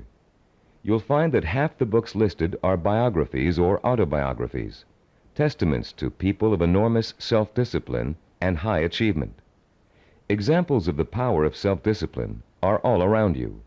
You only have to visit your library, your local newsstand, the closest movie theaters, or your local video store for inspiration. Your first step in finding a self-disciplined mentor is to search out books, magazine articles, and movies in which the main characters, fictional or real, have achieved something similar to what you want to achieve. And after studying these people, you can begin to answer the questions. What is it I must do to achieve my goal? What skills do I need to learn? How must I behave? What actions do I need to take? Your mentors will provide you with the answers. The self-disciplined have 3 direct methods of finding role models to learn from and emulate. The first is through personal acquaintances. They may have a friend whose business or personal successes have inspired them to take similar routes to the top. Or perhaps there's a family member who has achieved widespread recognition for outstanding contributions to the community. Because these mentors are close at hand, they can be watched from a front row seat. You can observe their attitudes, behaviors, and thinking patterns. You can notice how they solve problems. You can pay attention to how they behave when confronted with setbacks or victories. You can watch these mentors grapple with the issues of everyday life and the larger issue of achievement in a chosen area. But sometimes there just aren't any people who are that close to you who fit the bill of the self-disciplined achiever. You must find other methods of seeking out real-life mentors. The second way self-disciplined people directly find mentors is through what is commonly known as networking. Networking consists of building relationships with the people who can introduce and expose you to positive role models. Networking is not to be confused with social climbing. The primary motivation of the networker is to learn as much as he can from as many successful people as he possibly can. The main benefit from networking is the quality of the contacts you can establish. Contacts that will create greater opportunities and put you in the mainstream of successful, self-disciplined role models. The third source of finding models directly is apprenticeship, learning directly from a master mentor. The concept of apprenticeship may seem old-fashioned in a world of computer-assisted learning and mass public education, but most of the high achievers we studied apprenticed themselves in some fashion to a mentor who could pass on his or her skills through intentional, personalized learning. Apprenticeship is extraordinarily common in the arts, trade crafts, business, medicine, law, politics, teaching, and sports. Leaf through any encyclopedia and notice how many of the achievers profiled learned their skills under the tutelage of a master mentor.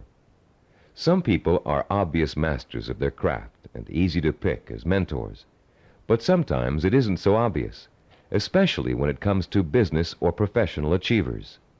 How can you choose among several possible candidates? How can you pick the person who is most likely to provide you with the inspiration and example you need? In Session 2, you used an assessment form to compare your own behaviors, habits, and thought patterns against the 10 positive characteristics of the self-disciplined achiever. On page 25 of your study guide, you'll find a similar form that you can use to identify the strengths and weaknesses of prospective mentors, with instructions on how to use it. Put this form to work for you as you seek out that special person who can help you achieve your most cherished dreams and goals.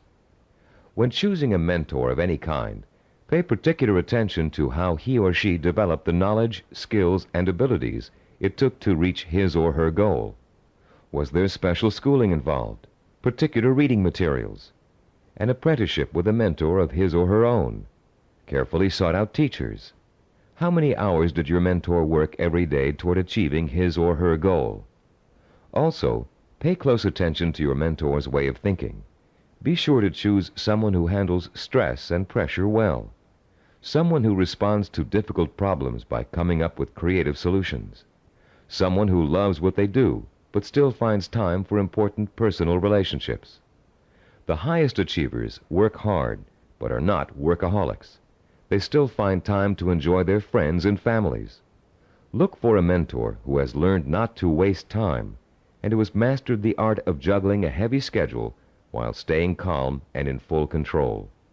This will be an important trait for you to imitate, and find someone who neither capitulates to everyone around him nor is so arrogant he won't listen to the opinions of others. You'll want to learn how to listen well and then make your own decisions. In looking for all these traits, remember that your mentor is still going to be human and have faults. This is one of the most important things you can learn about your role model. In spite of great success, wealth, and the admiration of friends, family, and the community, he or she makes mistakes just like you.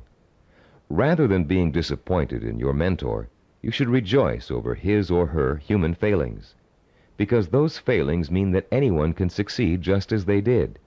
If it was possible for an imperfect person with one all-important goal in life to make that goal come true, you can do it as well.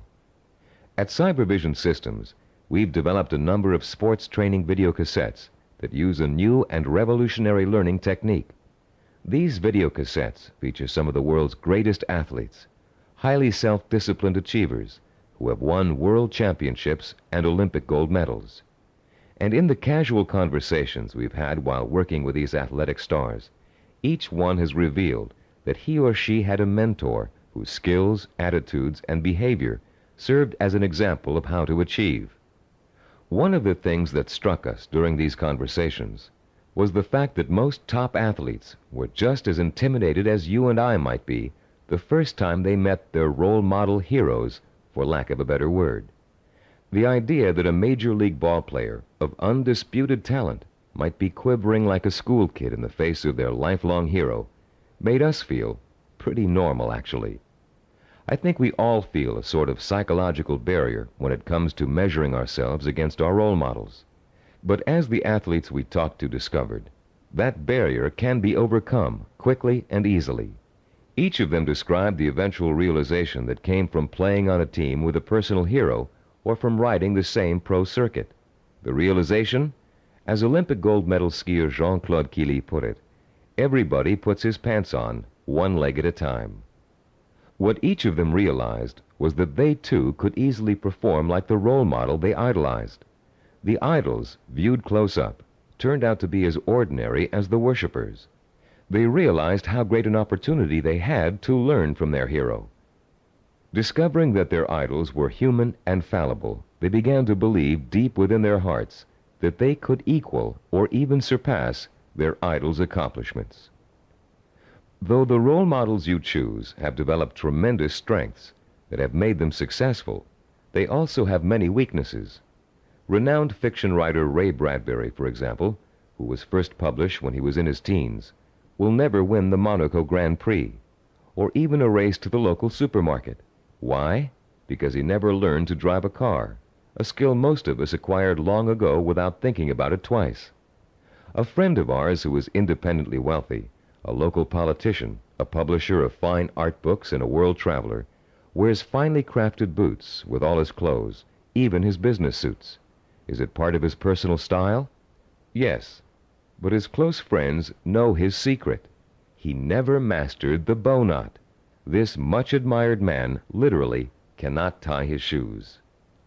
Recognizing how human and fallible your mentor really is, demystifying your role model, plays an important role in boosting your confidence in your own ability to succeed. If a man who cannot tie his shoes can become a politician, a publisher, and a self-made millionaire, what couldn't you accomplish with the same ambition and drive that got him where he is? This is a man who never let minor shortcomings hold him back. He and 1,000 other mentors will prove to you that you don't have to be perfect to succeed. In fact, you may be amazed to find out that there are a lot of similarities between you and your mentor. People with similar goals often think alike. The only substantial difference, then, between you and your mentor is the kind of self-disciplined effort he or she has applied to achieving a goal. If you apply the same kind of effort, you can be just as successful in achieving your goal. As a matter of fact, you can try on success for size by emulating your mentor's achievements while you're working toward a similar goal. Remember childhood dress-up games. Playing pirate with a tinfoil sword and your mother's scarf wrapped around your forehead. Role-playing doesn't work only for children. It can give anyone who's striving to reach a particular goal a template to follow for achieving that goal. Hunter Thompson, who broke new ground in journalism in the 1970s with his gonzo style, picked up much of his technique by imitating one of the greatest writers in the English language, Charles Dickens. Thompson literally sat down and physically copied Dickens by hand, letting his mind and his muscles get used to Dickens' rhythm and style. Hour after hour, he copied Dickens' prose, word for word. And Thompson went on to become a successful and popular contemporary writer. The great 19th century psychologist and philosopher William James contended that if you want to acquire a positive habit or behavior, simply act as if you already have it, and you will. James was aware that the human nervous system is incapable of distinguishing between a physically real experience and a vividly imagined one, which means that once you select your mentor, all you need to do is act just like that person in order to be just like him or her. Remember General Patton? He acted just like Alexander the Great, and he won battle after battle against the Axis. What about Babe Ruth? He imitated Shoeless Joe Jackson and went on to achieve much greater fame than his role model. Or perhaps you've heard of a fictional character named Bunker Bean. Bunker Bean was a timid, weak boy, raised by his parents to think he would always be a failure, and he was. He failed in school, he failed with his friends, he failed in everything he attempted, until one day Bunker Bean ran into a fortune teller who told him he was the reincarnation of Napoleon and was destined to achieve great things. Bunker Bean was shocked out of his usual apathy by this revelation. Going to the library, he took out every book he could find on the legendary Napoleon Bonaparte. He bought posters of Napoleon and hung them up all over his room. And as he studied about the emperor, whom he really believed was his former self, he began to imitate Napoleon's habits, attitudes, and behaviors. Years later, Bunker Bean was a rich and powerful man. He had everything anyone could have asked for. Running into the fortune teller one day, he thanked her for changing his life by telling him about his former self. And to his astonishment, she laughed and told him she had lied to him years before, just to get his money. He wasn't the reincarnation of Napoleon after all. Bunker Bean was crushed. But since he had spent the many years acting like his role model, he found he couldn't shake the habits of success he had acquired. It was then that Bunker Bean realized that everyone is born with the potential to be a great achiever, if they can only believe they are. You don't need a fortune teller to set you on the road to greatness. You do need to find a mentor, study that mentor, realize his or her strengths and weaknesses, and start imitating the behavior that made your mentor the success he or she is today. If you were an actor preparing for a starring role, you'd spend months studying the script, learning your lines and rehearsing your part over and over again until you knew it inside out. Only then would you have the knowledge, skills, and confidence to make a glorious debut. If, as Shakespeare said, all the world's a stage, then finding a mentor is your way of choosing your own starring role. For a while, as you closely observe your mentor and learn the script, you'll be just an understudy. But then, one day, the stage will be yours. Acting as if has remarkable suggestive power. In a book called The Wind Walker, which was made into a powerful film, an aged blind Indian spends his days teaching the ways of warriors. Sitting late at night, reflecting on the day's lesson and the children's reactions to it, he recites a poem to the heavens, part of which goes, "And did you not see the glow of their faces when he called them men, when he called them warriors? And is it not so that we become most quickly the persons we think we are?" And later, this passage appears. He was making the children feel important, that one day they could be important. That was the way of a teacher, of a true man. Once you select your role models and learn about them and from them, you, like the young Indian children, should feel important, so that one day you will be important. This power of importance you draw from role models is really the power of possibility. Once you learn about your role models, their strengths and weaknesses, they become real and human to you. You stop worshiping them and begin to believe that you can become like them, or even surpass them. Once you make this realization, then your purpose becomes more real, more possible, and the fires of desire, fanned by the sense of possibility, begin to burn deep within your heart. And then, and only then, can you successfully begin the process of working persistently and progressively toward your vision and purpose. We're now reaching the heart of the action section of this program. In this session, you're going to learn how to transform your purpose into sensory-rich, emotion-provoking images of achievement. But before we do, let's quickly review the kinds of actions you've taken so far to begin your journey to achievement. In Session 4, you learned how to determine your purpose, the goal that represents the true desire of your heart and mind. This purpose is so important to you that you're willing to dedicate a great deal of time and energy to achieving it. It gives you a reason for living, and a reason for becoming the kind of self-disciplined achiever who can make it happen. In Session 5, you learned how to identify models of achievement, people who have already attained goals similar to yours. You learned how to turn those models into personal mentors, people who can inspire and teach you to achieve in much the same way they did. You found out how to isolate and identify their talents and habits. You also learned to use your mentors to create a strong sense of possibility, a feeling that if they could do it, so can you. With a clearly defined purpose and a strong feeling of "it's possible for me," you have already broken through the chains of failure that shackle and bind more than 90% of mankind. Most people don't have a purpose. They don't think that they're capable of achieving anything worthwhile. Now you're ready to take another giant step on the road to achievement. In this session, you're going to learn just how to translate your purpose into an emotion-provoking vision. This vision will become so real in your imagination that it will inspire and motivate you to work towards it every minute of every day until you make it come true. What we call your vision of success is a clear, sensory-rich, highly detailed mental picture of what you want to achieve and the rewards you'll experience as a result of its achievement. When this vision of success is linked to your purpose and a strong sense of possibility, it will, like a hot branding iron, burn itself deep into every fiber of your being. Not only will you become obsessed with this vision, but you'll also develop a sense of deep belief in your ability to achieve it. Your vision allows you to make a quantum leap from the sense of possibility to the sure-fired conviction that I know I can do it. You're about to learn a simple but powerful 4-step process for transforming your purpose into a sensory-rich goal.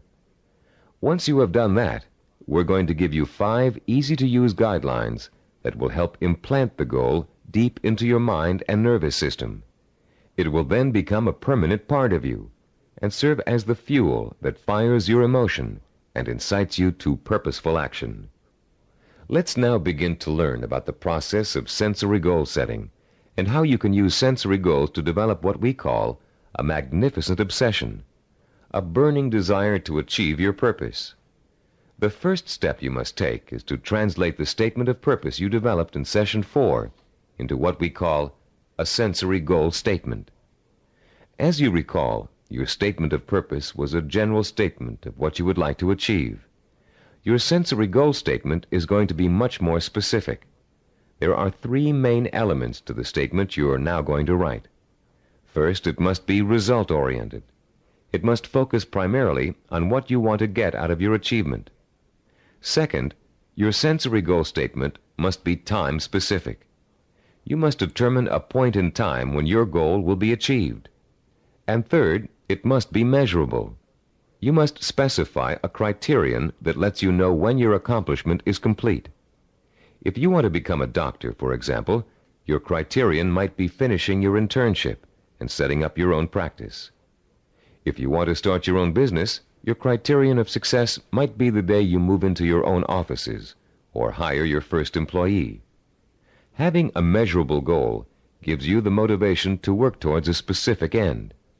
It also lets you measure your progress along the way and take corrective action if you're moving off target.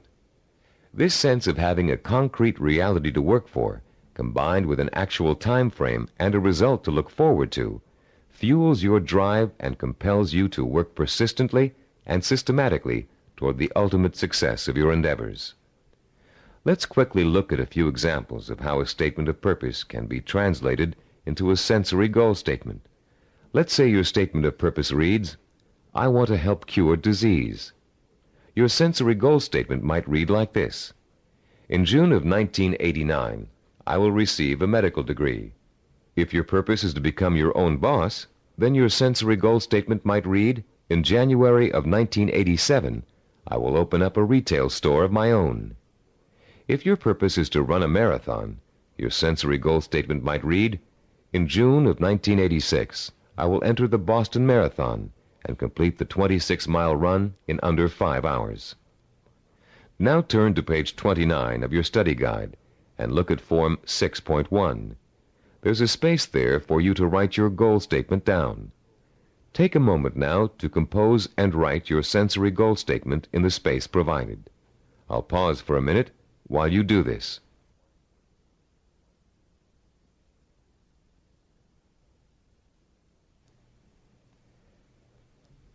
After writing your sensory goal statement, your next step in the sensory goal setting process is turning that statement into what we call a vision of achievement. The first way in which you're going to do this is by finding photographs in books, magazines, and newspapers that show people living, experiencing, and achieving your vision.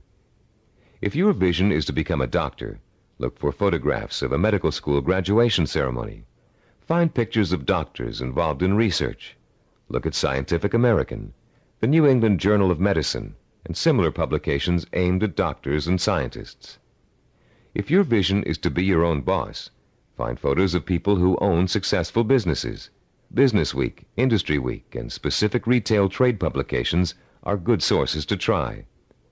If your vision is to run the Boston Marathon, make photocopies of newspaper stories about marathon winners that you can find in the library, and check Runner's World and similar publications aimed at serious runners. The purpose of this exercise is to give you some concrete images to inspire your own personal images of achievement. You'll learn how to create those personal images in a few moments. Creating a vision achievement scrapbook of pictures that personally speak to you about your own desire for achievement can have a powerful effect on your motivation and drive. Devote some time today or this evening to locating these pictures, and in the future continually be on the lookout for more.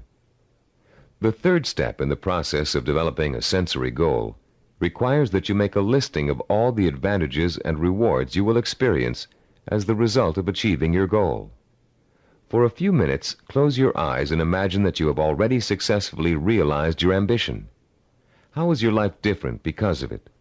What recognition have you achieved? Has it made a difference with your family and friends? Has it made an impact on other areas of your life?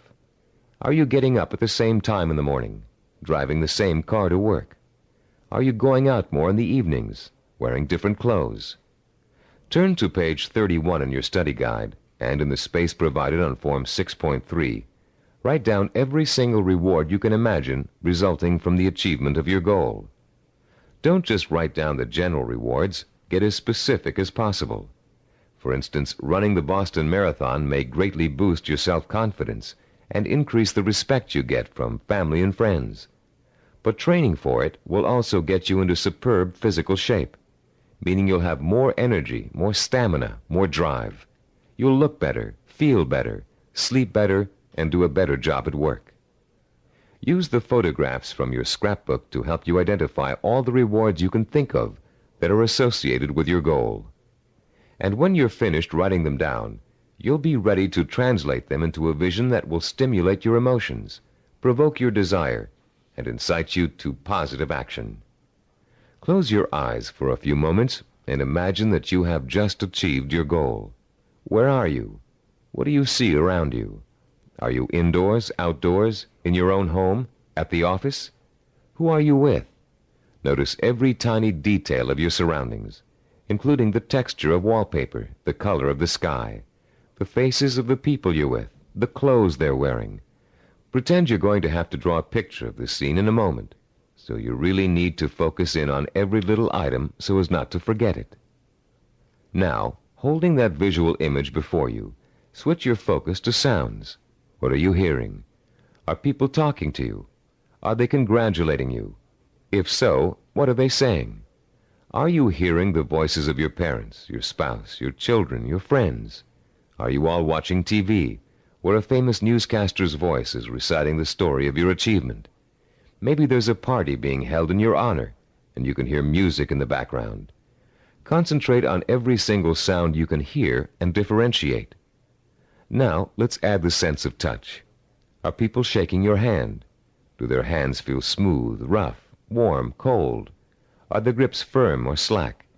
Are you being patted on the back, hugged by your family and friends? Is someone pulling at your sleeve to get your attention? Next, imagine the prevalent smells that are surrounding you. If you're in the middle of a celebration, can you smell the food on the buffet table? Is the fragrance of champagne wafting up from the glass you're holding? Can you smell people's perfume or cologne? Now concentrate on taste. Are you sipping that champagne you were holding a moment ago, eating hors d'oeuvres? Or is the taste of success so sweet that you don't need or want any food? Finally, what are you feeling emotionally? Pride? Satisfaction? Maybe you're feeling relief that the hardest work is behind you. Maybe you're feeling the power of your new position. Perhaps you're feeling the exhilaration that comes with knowing that having achieved what you did, you can now achieve anything. You might even be feeling humble, having come face to face with weaknesses you never knew you had during the long, hard effort to reach success. After you have awakened all of your senses to the sight, smell, taste, touch, sound, and feeling of success, turn to page 32 in your study guide and complete Form 6.4, entitled The Sensory Vision Worksheet.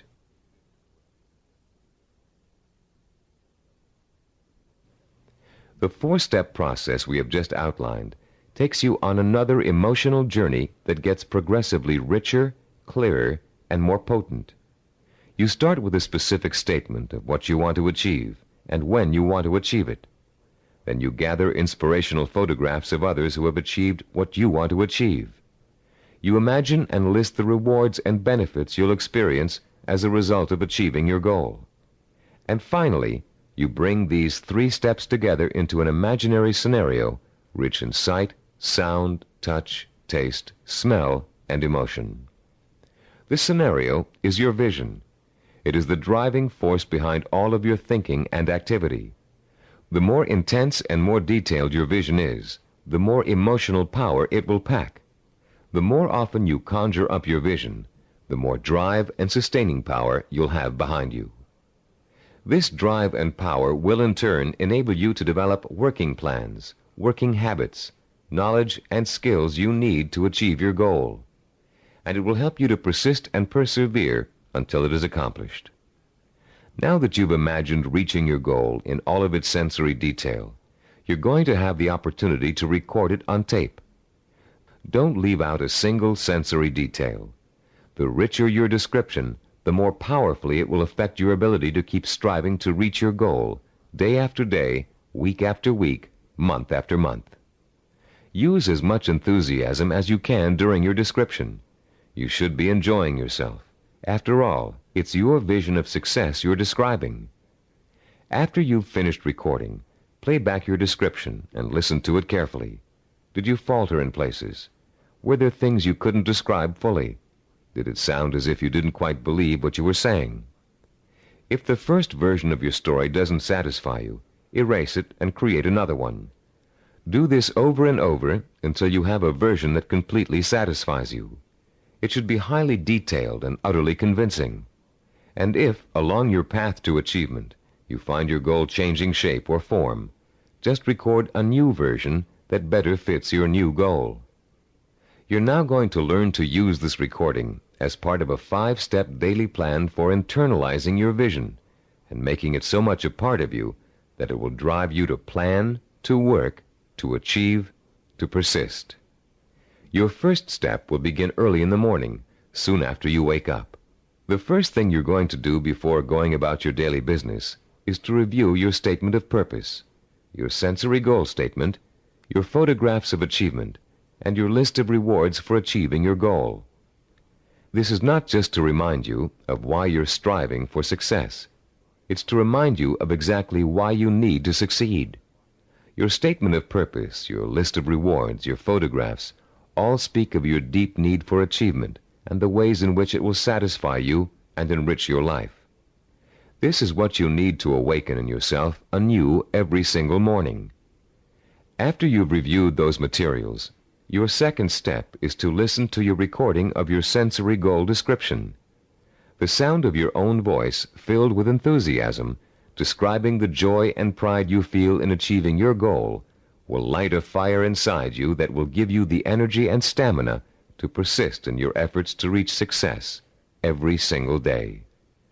And during the day, as part of step 3, you must take a few moments out from whatever you're doing, close your eyes, and imagine your sensory goal in all its richness and brilliance.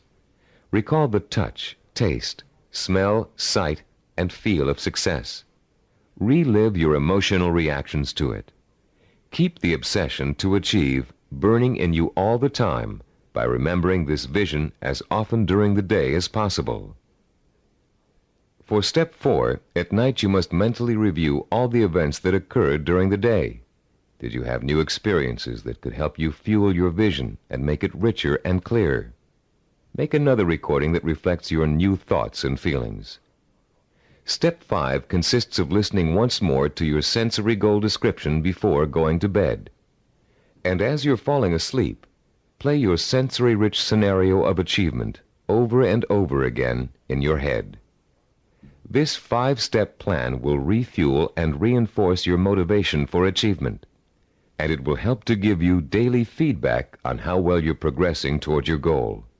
But remember, there will be setbacks and mistakes along the way, and there will be readjustments in your thinking and planning about what you want to achieve and how you want to achieve it.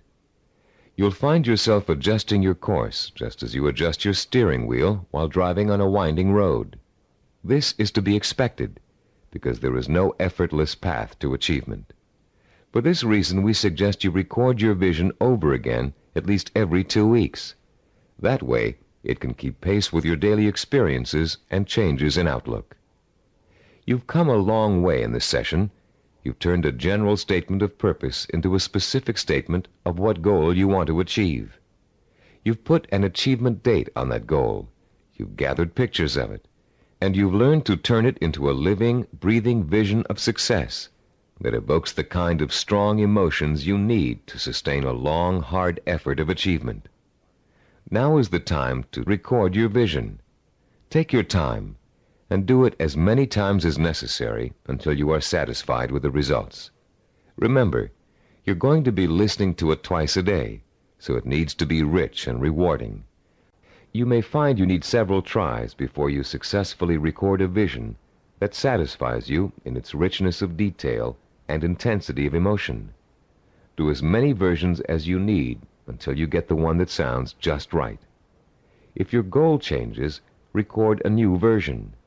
If you've reached your goal and want to pursue another, create a new vision and record it. Remember, include all the details and be as enthusiastic as possible. Now, begin your own narration of what it would look, taste, touch, smell, sound, and feel like to achieve your goal. What you can do, or dream you can do, begin it.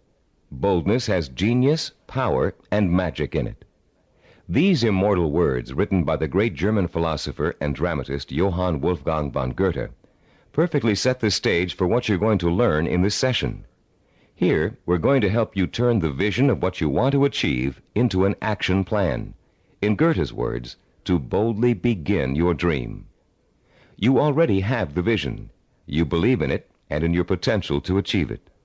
Now we're going to work on a practical, step-by-step process through which your vision can be brought to life.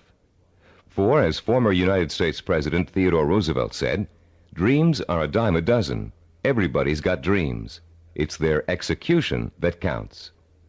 Planning is the logical mapping out of where you want to go and how you want to get there.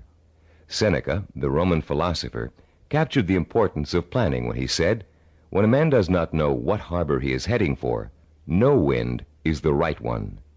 Planning helps you focus your direction and organize both your time and resources. Every moment spent in planning saves 3 or 4 in execution.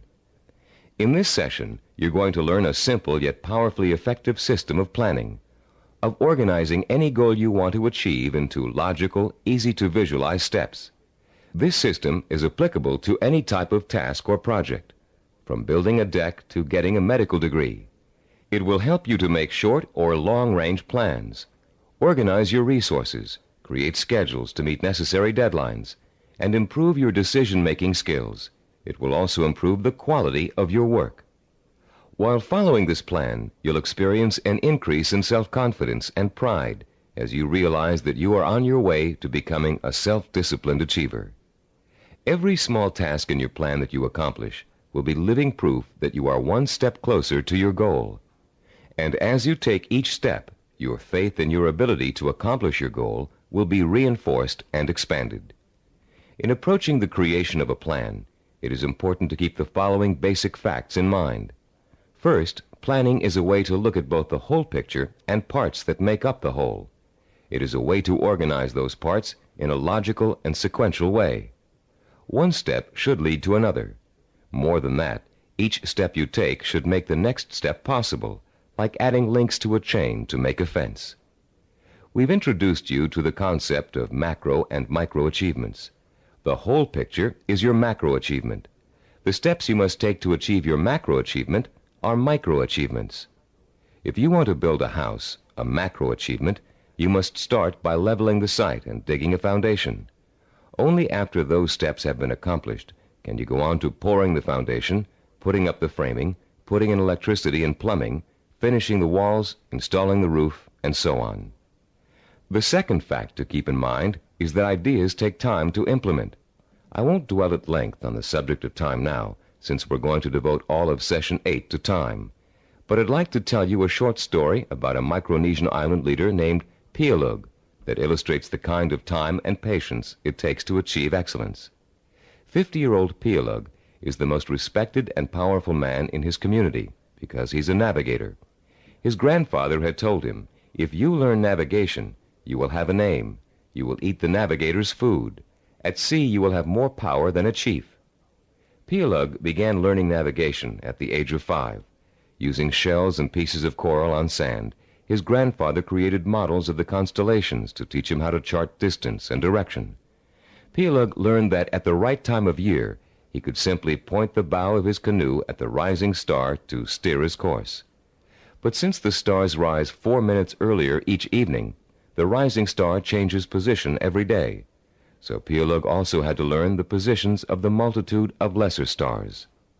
It took him 45 years to learn every movement of every major and minor star and constellation in the nighttime sky. But having taken the time to learn, Pielug now enjoys the respect, admiration, and status in his community that comes with being a navigator. Like Pielug, you must recognize that it will take time to achieve your goal, weeks, months, or years. Like Pielug, you must develop patience in learning the steps that lead to your goal. With time and patience on your side, you'll be assured of realizing your ambition. And like Pielug, you'll achieve the respect that comes with final accomplishment. A third fact to remember in creating a plan of action is that ideas take concentrated work to come to fruition. Too many people like to think that managing a project means that others do the detail work. They can simply spin out ideas like sparks from a child's pinwheel toy, leaving others to tend the fire. If you leave others to tend the fire, don't blame them if the house burns down. Admiral Hyman Rickover spent over 40 years building America's nuclear submarine fleet.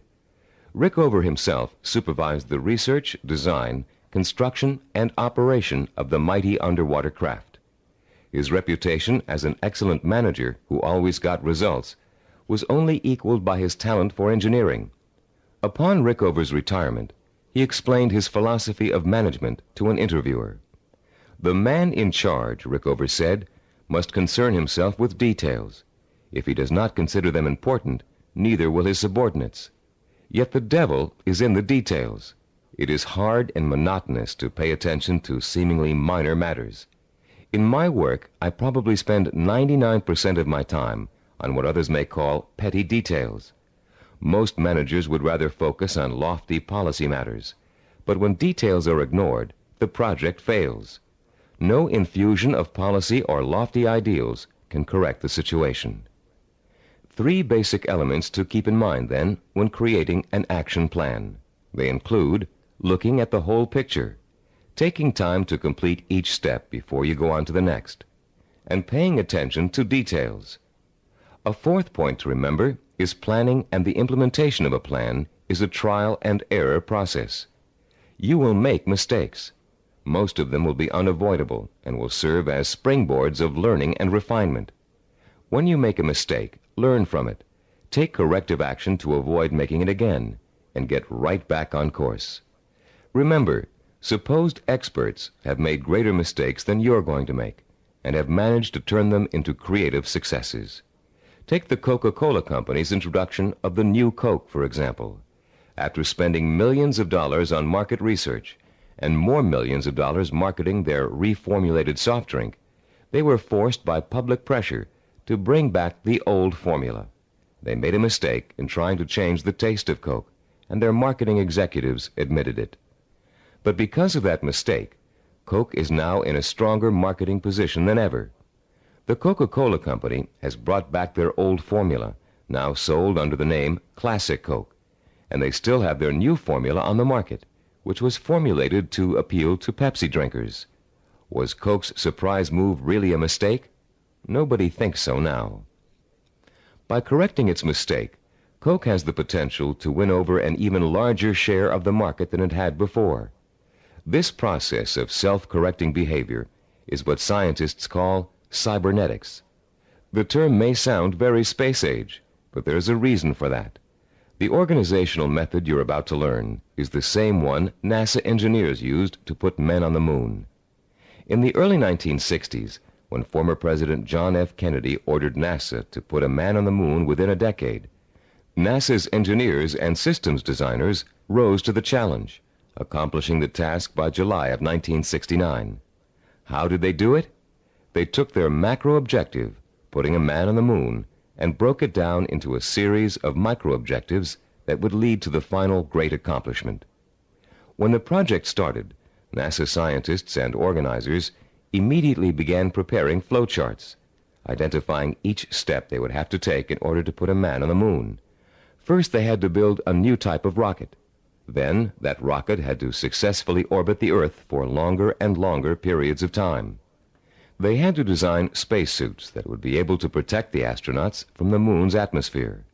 Each step got them closer and closer to achieving their objective, until that historic day when they got the job done.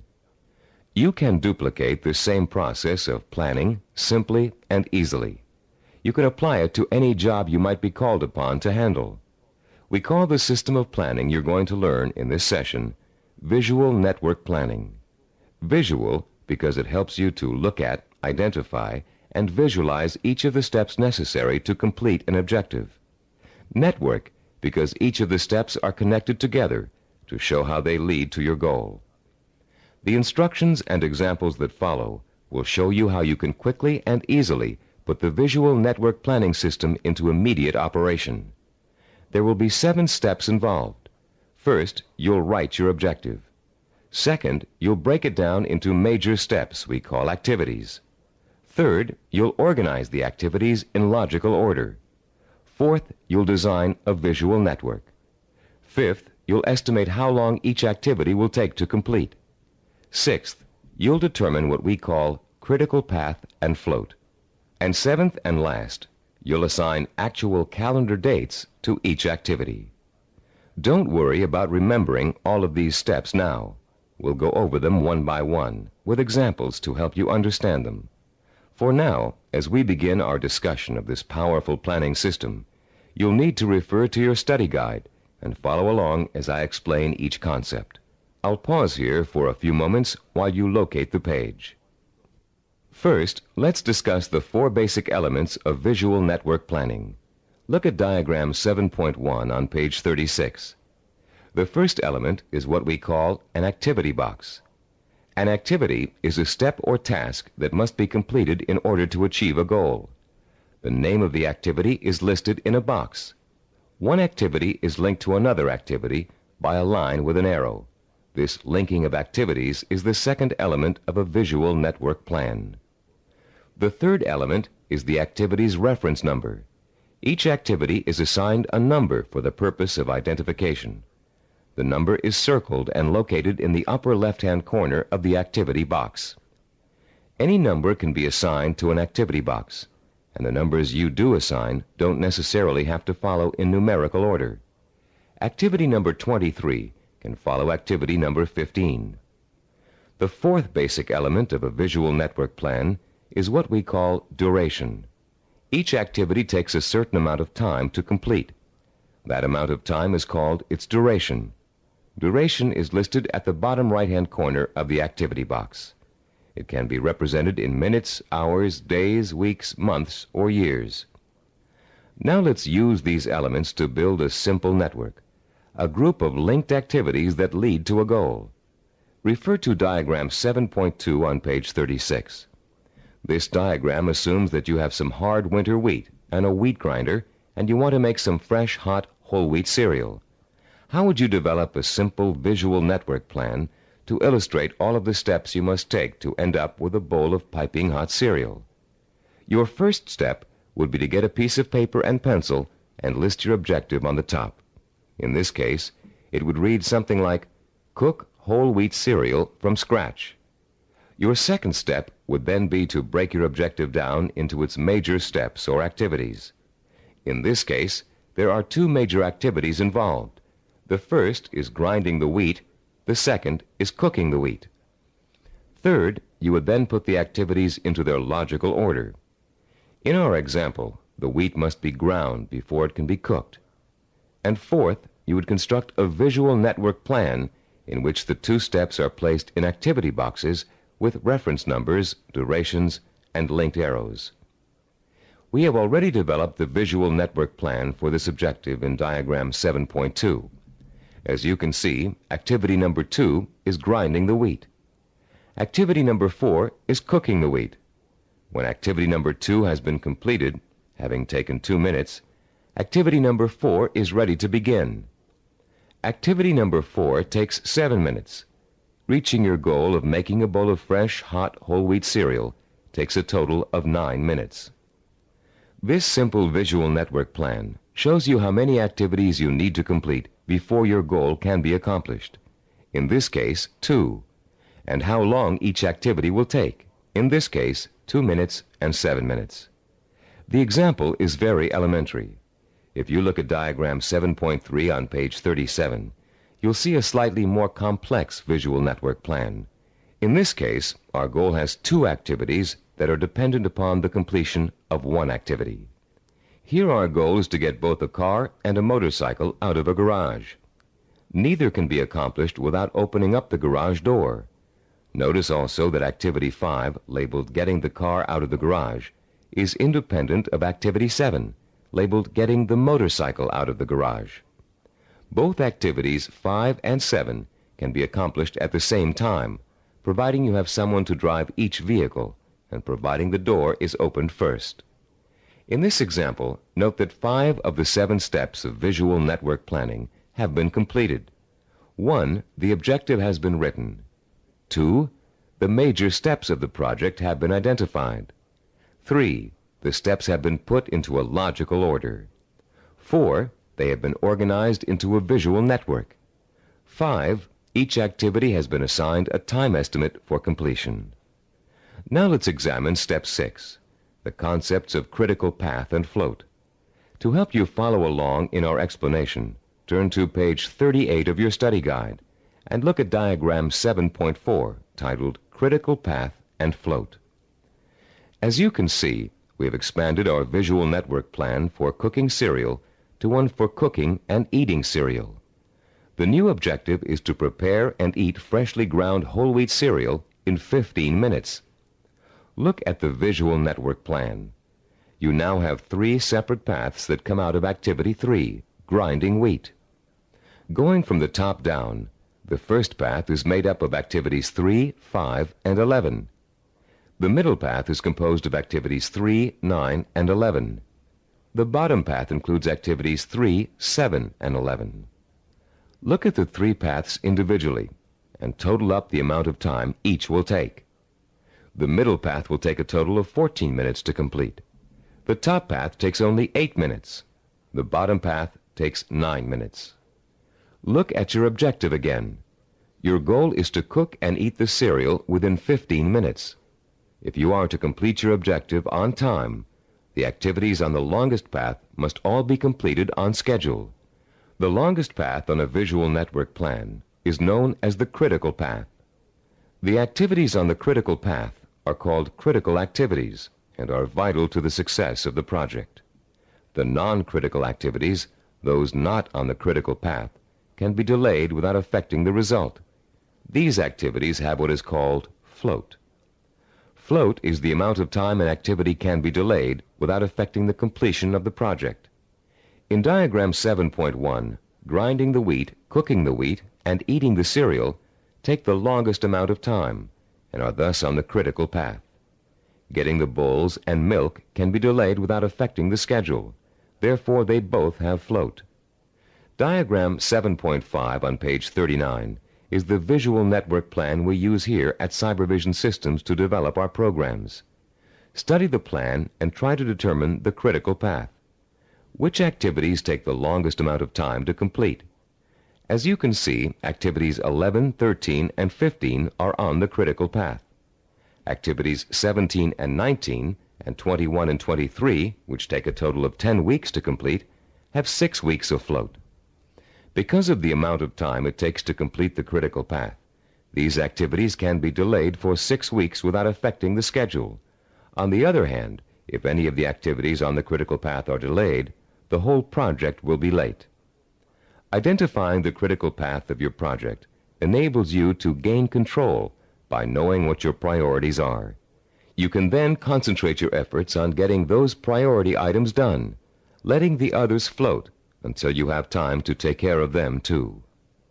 The 7th step in developing a visual network plan is to assign calendar dates to each of the activity boxes. Once you're ready to commit your project to firm starting times, you must insert completion dates for all activities along the critical path. For example, if we were to begin our audio program development on January 5th, and the first activity on the critical path, developing a program idea, has a duration of 1 week, then the activity box showing the completion of this task would have a target date of January 12th. That date, and all others on the critical path, must be met in order for the project to be completed on time. A delay in finishing a critical path activity will result in the delay of the project. But critical path dates have another function besides keeping your project moving on time. These target dates also serve as guides for the float events that lead to your goal. You can position your float activities to coincide with your critical target dates in such a way as to complete them when it's best or easiest for you to work on them. These activities can be worked into your schedule because they can be delayed until it's most convenient for you to do them. Visual network planning works for macro goals and for micro goals. You can create one visual network plan for a macro goal, such as becoming a doctor, and create another visual network plan for getting through medical school. In diagram 7.6 on page 40 of your study guide, we've outlined a simple visual network plan for someone with a macro goal, becoming a neurologist. Each of the activities listed on this plan, which takes a total of 15 years of post-high school study, can be turned into a micro-network plan of its own. Any project that has a beginning and an end will benefit from visual network planning. Before embarking on your plan for accomplishing your macro goal, we suggest you try this organizational method out on something smaller so you can see the results in a matter of a few hours or a few days. Apply it to a project around the house that you've been putting off for weeks, pruning your trees or repainting several rooms. This will give you a chance to get used to organizing your activities in a logical and systematic way. In using this plan, you'll learn the meaning of hard work and patience. You'll find yourself tempted to skip certain steps and leap ahead to something you feel like doing right away. But when you do go off your schedule, your project won't be completed in time, and you'll begin to see how important it is to stick to dates and schedules if you want to realize any goal. Using this plan will also reward you with a sense of self-disciplined accomplishment.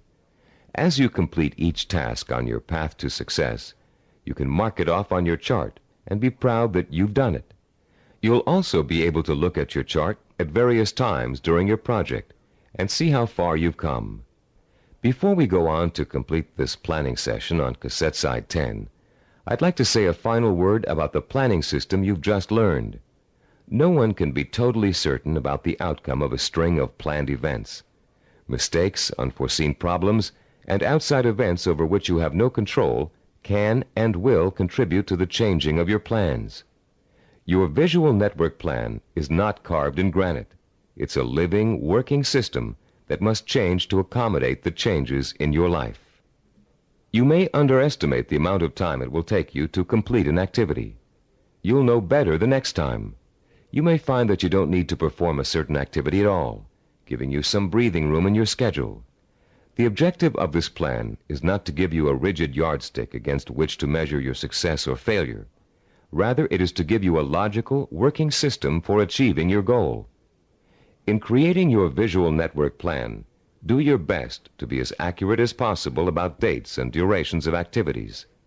But remember that things may go wrong, and you may have to change those dates. This is not an excuse to quit.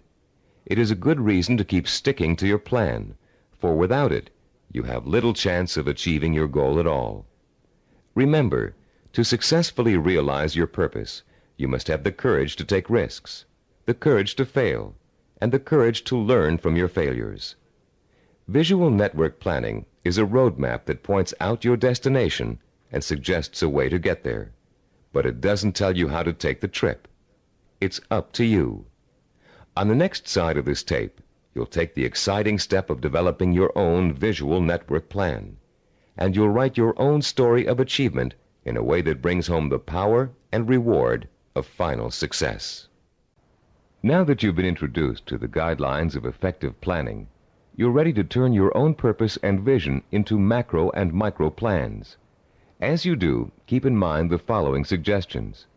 First, the instructions on how to develop a visual network plan are guidelines only, and not a rigid set of rules.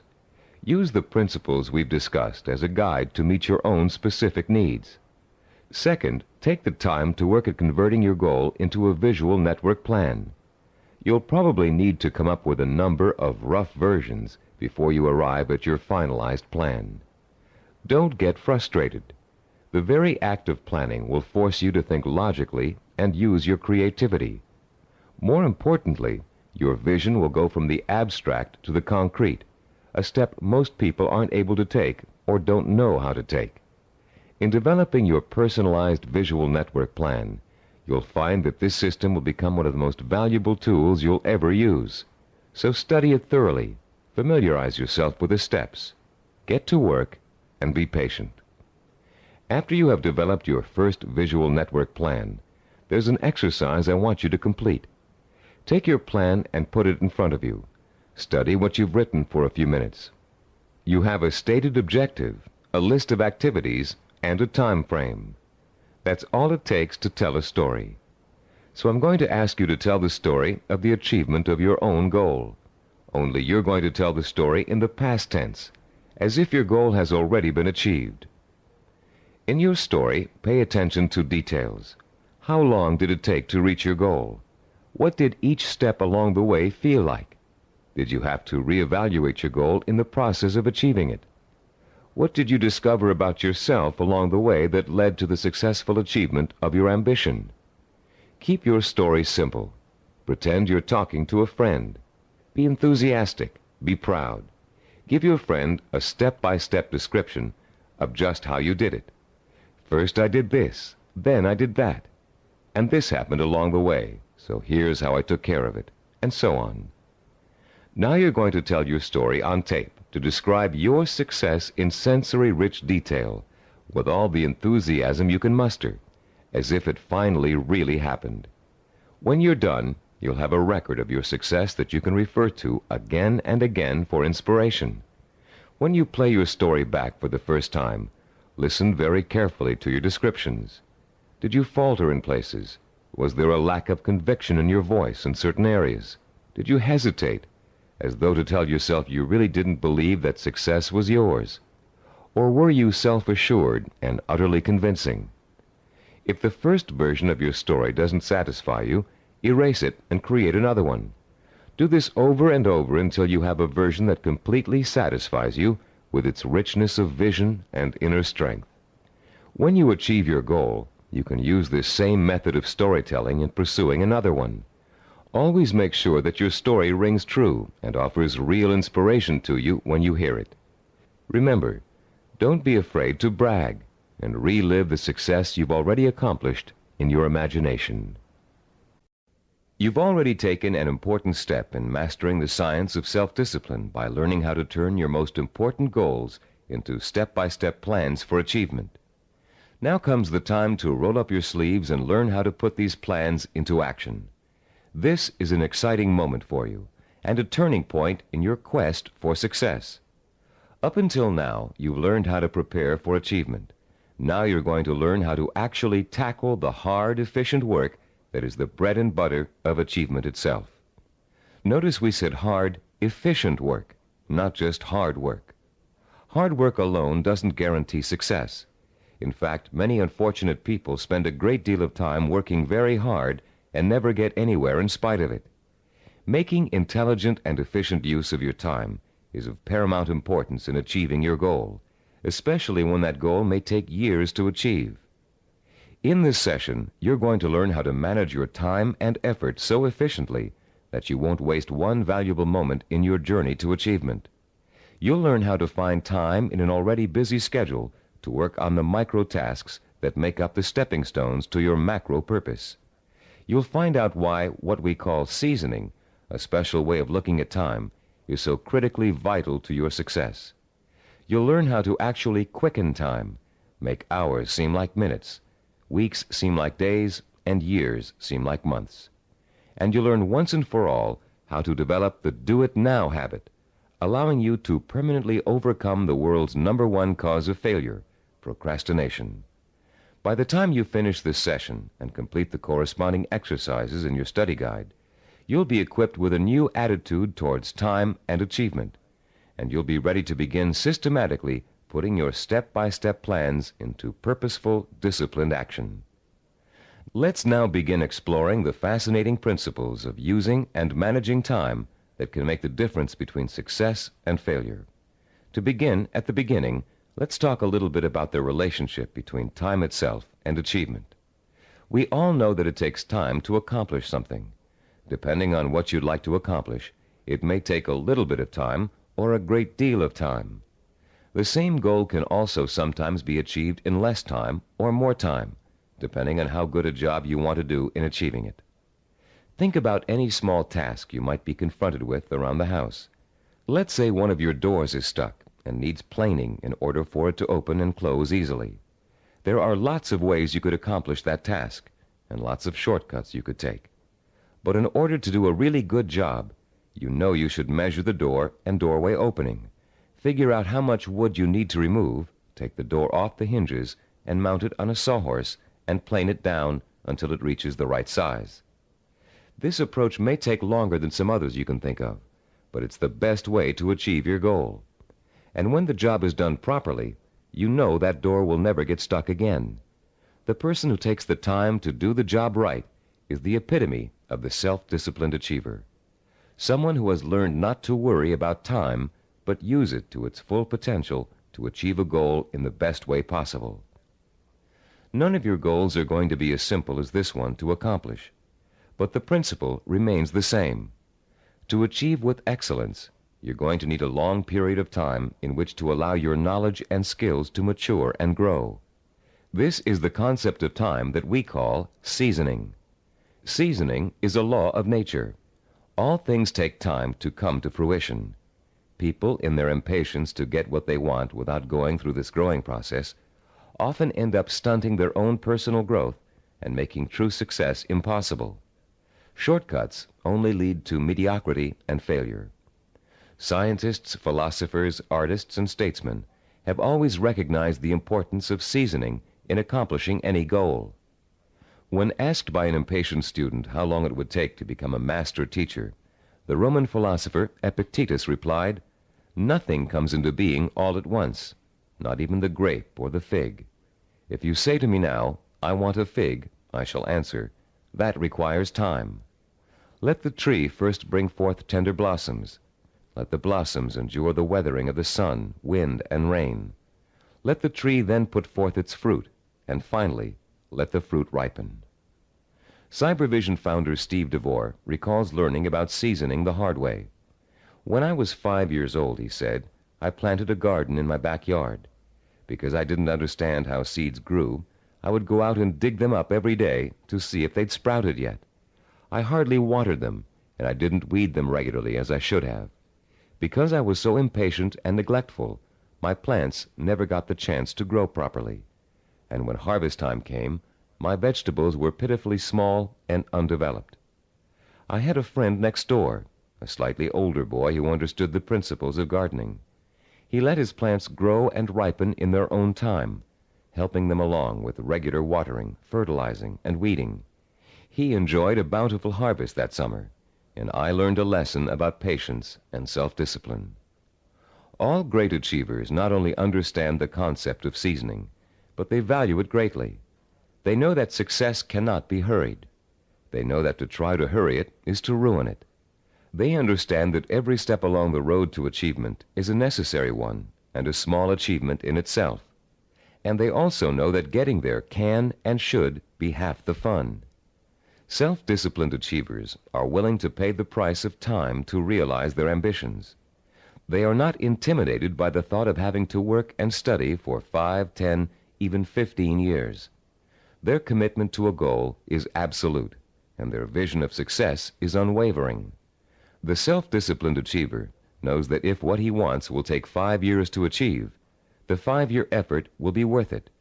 He knows that those 5 years are going to pass anyway, and he has a choice about whether to spend them preparing for success or wasting the time thinking and dreaming about what he'd really like to do. For the self-disciplined achiever, there is no choice. He'll gladly spend those 5 years working and studying to achieve his goal.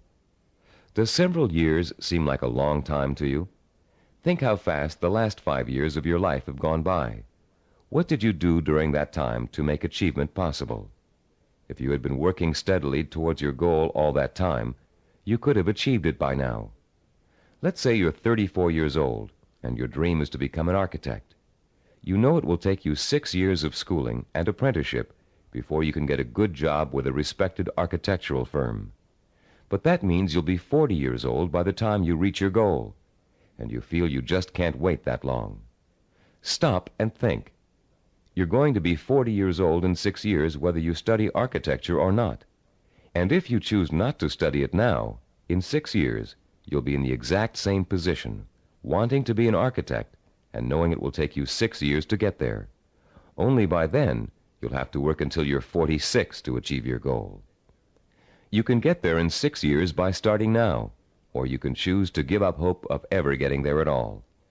If you really want to achieve your goal, 6 years won't seem like such a long time. As you'll find out later in this session, to the self-disciplined achiever, the 6 years will go by very fast. Impatient people want things to happen overnight.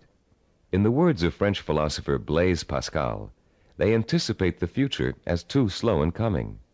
And in being unwilling to devote hours of time to the kind of seasoning it takes to become accomplished at anything, they waste their lives by doing nothing at all, and they wonder why they always feel so unfulfilled.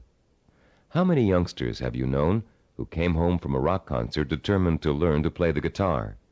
It looked easy when the group on stage was playing, so the youngster goes out and buys a guitar and takes his first few lessons. And all of a sudden, it becomes apparent that it's not easy. It's going to take years of hard work and effort to learn to play really well. So the youngster loses interest and gives up, bored with the tedium of practicing scales for hours. Yet the professional musicians he's watched have put in years of practice to get where they are, and where the youngster would like to be. The great artist Pablo Picasso was once approached by an admiring woman in a restaurant. Having recognized him, she asked him to draw something, anything, on a napkin for her. She told him she'd pay him whatever he thought was fair, if only he would provide her with this impromptu work of art. Picasso agreed and spent 5 minutes drawing a picture on the napkin. When he was finished, the woman picked the napkin up in delight. How much did he want for the picture, she asked. Calmly, Picasso replied, $10,000. Dumbfounded, the woman began to argue with him that a picture drawn on a napkin in 5 minutes couldn't possibly be worth that much. But Picasso just smiled and said, Madame, it may have only taken me 5 minutes to draw the picture, but it took me 40 years to learn how to draw it.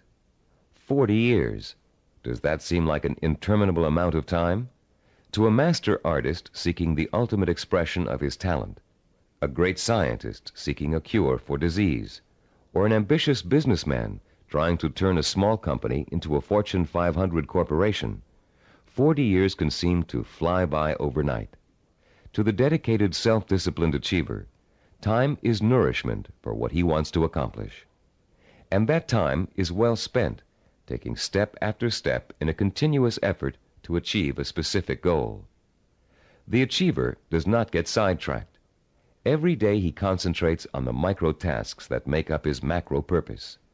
And each completed micro task becomes a source of pleasure and a reward in itself. Top newscaster Eric Sevareid achieved his macro purpose by actually ignoring it. Instead, he concentrated on the micro purposes that would help him accomplish his goal. Sevareid tells the story in his own words. Once when I relinquished my job and income to undertake a book of 250,000 words, I could not bear to let my mind dwell on the whole scope of the project. I would have surely abandoned what has become my deepest source of professional pride. I tried to think only of the next paragraph, not the next page, and certainly not the next chapter. Thus, for 6 months, I never did anything but set down one paragraph after another. The book wrote itself. Years ago, I took on a daily writing and broadcasting chore that has totaled now more than 2,000 scripts. Had I been asked at the time to sign a contract to write 2,000 scripts, I would have refused in despair at the enormousness of such an undertaking. But I was only asked to write one, the next one, and that is all I have ever done.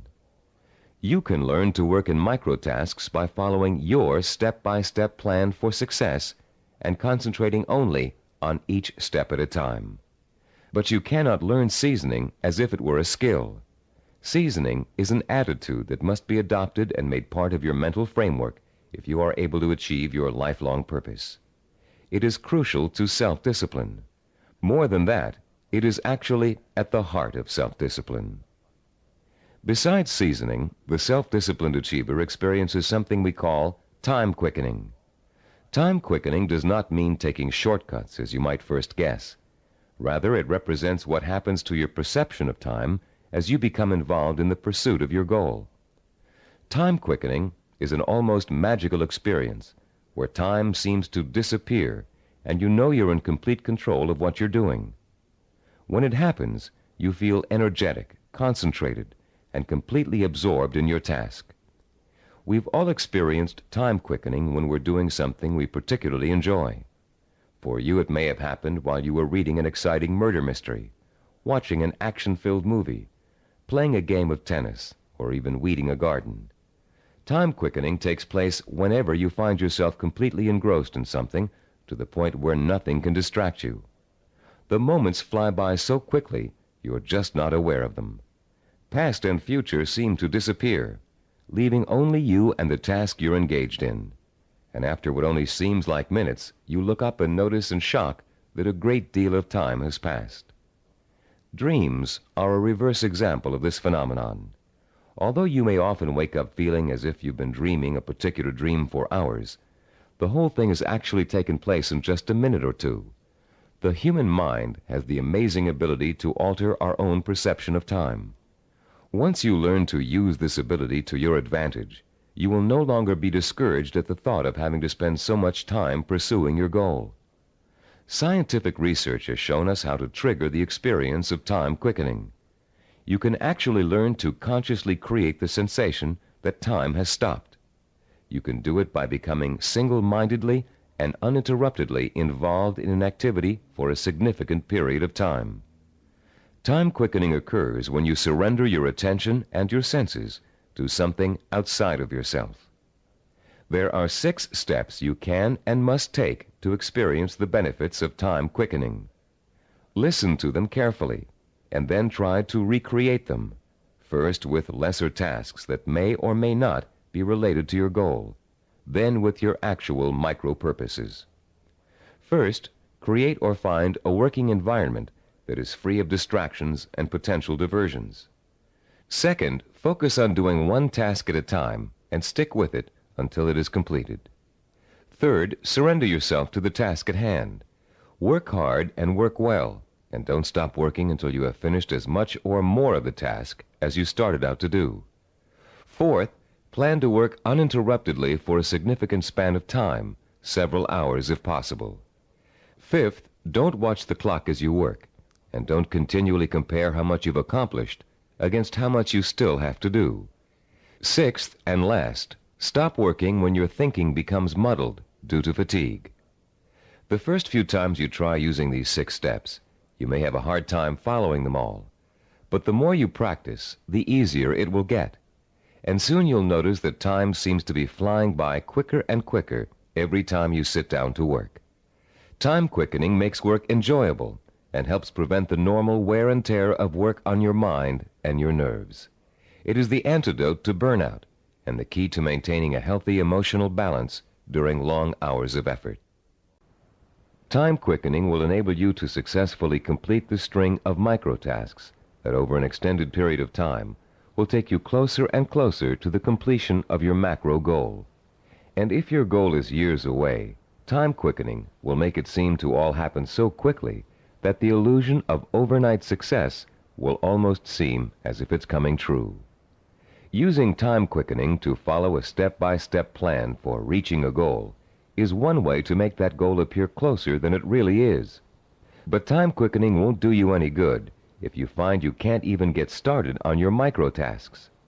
For most people, the biggest enemy of success is procrastination, postponing doing the work you know you must do in order to accomplish your ambitions. Like most people, you may think procrastination is relatively harmless, a trivial problem that you don't really need to worry about. But there's nothing trivial about a habit that is the cancer of self-discipline. Procrastination is an achievement killer, and unfortunately, the more often you succumb to it, the more habitual it gets and the harder it is to deal with. Procrastination is a serious deterrent to self-discipline, and it takes a serious effort to overcome it. In the next part of this session, we're going to explore some common reasons for procrastination and the most effective ways of overcoming the would-be achiever's most self-defeating habit. Psychological research tells us that chronic procrastinators fall into three groups. The first group fears failure. The second group fears success. And the third group uses procrastination as a way of rebelling against authority. Let's examine each of these groups to see how they turn their own psychological problems into reasons for procrastination. The first type of procrastinator may actually already be a successful business person or professional, but he or she is successful only up to a point. These people set such high standards for themselves that they live in constant fear of not being able to meet those standards. They cripple their own efforts to succeed by working at less than their capacity, so they are never really challenged and therefore never will fail. People who are successful early in life, usually in school or in an athletic career, often turn into this type of procrastinator. Take Sarah, for example, a city planner who graduated at the top of her class from Stanford University. Soon after graduation, Sarah joined the planning director's office in a major West Coast city. One of her duties is to generate reports for her boss to use in making important presentations. Sarah has begun putting off doing the reports until the last minute. While she collects the material in time, she finds that she dawdles with the writing process until the night before, or sometimes even the morning of the presentation. She then rushes through the writing and ends up turning out an adequate but far from superlative report. What Sarah manages to do in each case is avoid testing herself to the maximum. She is not certain whether she can live up to the high promise of her success in school.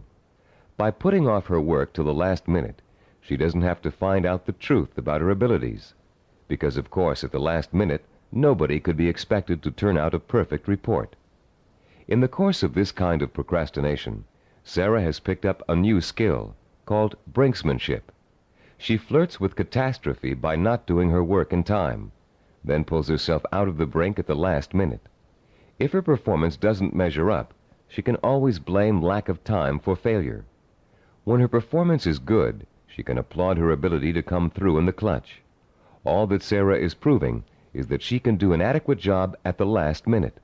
The real test, what she'd do with the report if she took the time to work on it, has never been faced. The second group of procrastinators are afraid of the very thing most people are striving for, success. Some of these people are simply afraid to stand out from the crowd. They don't want to be seen as different. Many are afraid that if they are too successful, they will outgrow marriage partners, families, or friends.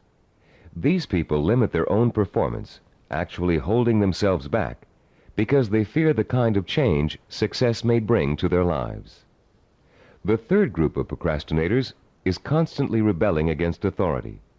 These are the people who put off doing their work because it gives them a feeling of control over their boss. Rebellious procrastinators spend their lives reacting to a fear of being controlled or dominated. Whenever something is expected of them, they react by procrastinating just to prove that they are the ones in power. If you're a procrastinator, you probably fall into one of these three groups, or you may find you have a little bit of each type of procrastinator in you. Understanding the reason for your procrastination is your first step towards overcoming it. It's especially important for you to realize how self-destructive and self-defeating procrastination is. Whether you're rebelling against someone or responding to an inner fear, procrastination will eventually hurt you in everything you try to do. There are a number of techniques you can use to help overcome the habit of procrastination and replace it with energetic, efficient, inspired action. William James, the great Harvard University psychologist and philosopher, who already taught us in Session 5 the value of acting as if we are what we want to be, has a very practical solution to procrastination. James suggests, do something every day for no other reason than you would rather not do it at all. Listen again. Do something every day for no other reason than you would rather not do it at all. What James is really telling you to do is to replace the habit of procrastination with the habit of action. As soon as you catch yourself thinking, well, I won't do that now, I'll do it later, you must immediately, Do whatever it is you're procrastinating about. Self-disciplined achievers also use two special time management techniques to overcome the tendency to procrastinate. The first is called Swiss cheesing. The second is called unscheduling. Swiss cheesing is another term for dividing a macro purpose into a series of micro tasks. The management consultant who invented the term conceived of it as a way of poking holes in a large task to make many smaller tasks. If you have a task that will take 2 hours, Swiss cheesing it creates 8 15-minute segments, or 4 30-minute segments, or however many smaller segments you need to get the task done. Breaking a macro purpose down into micro tasks makes it seem much less formidable. In fact, this one-step-at-a-time approach is the only way to achieve a major goal. Without losing sight of what you want to achieve, you should never go around thinking about the enormity of your major purpose. You must concentrate only on achieving one small step at a time.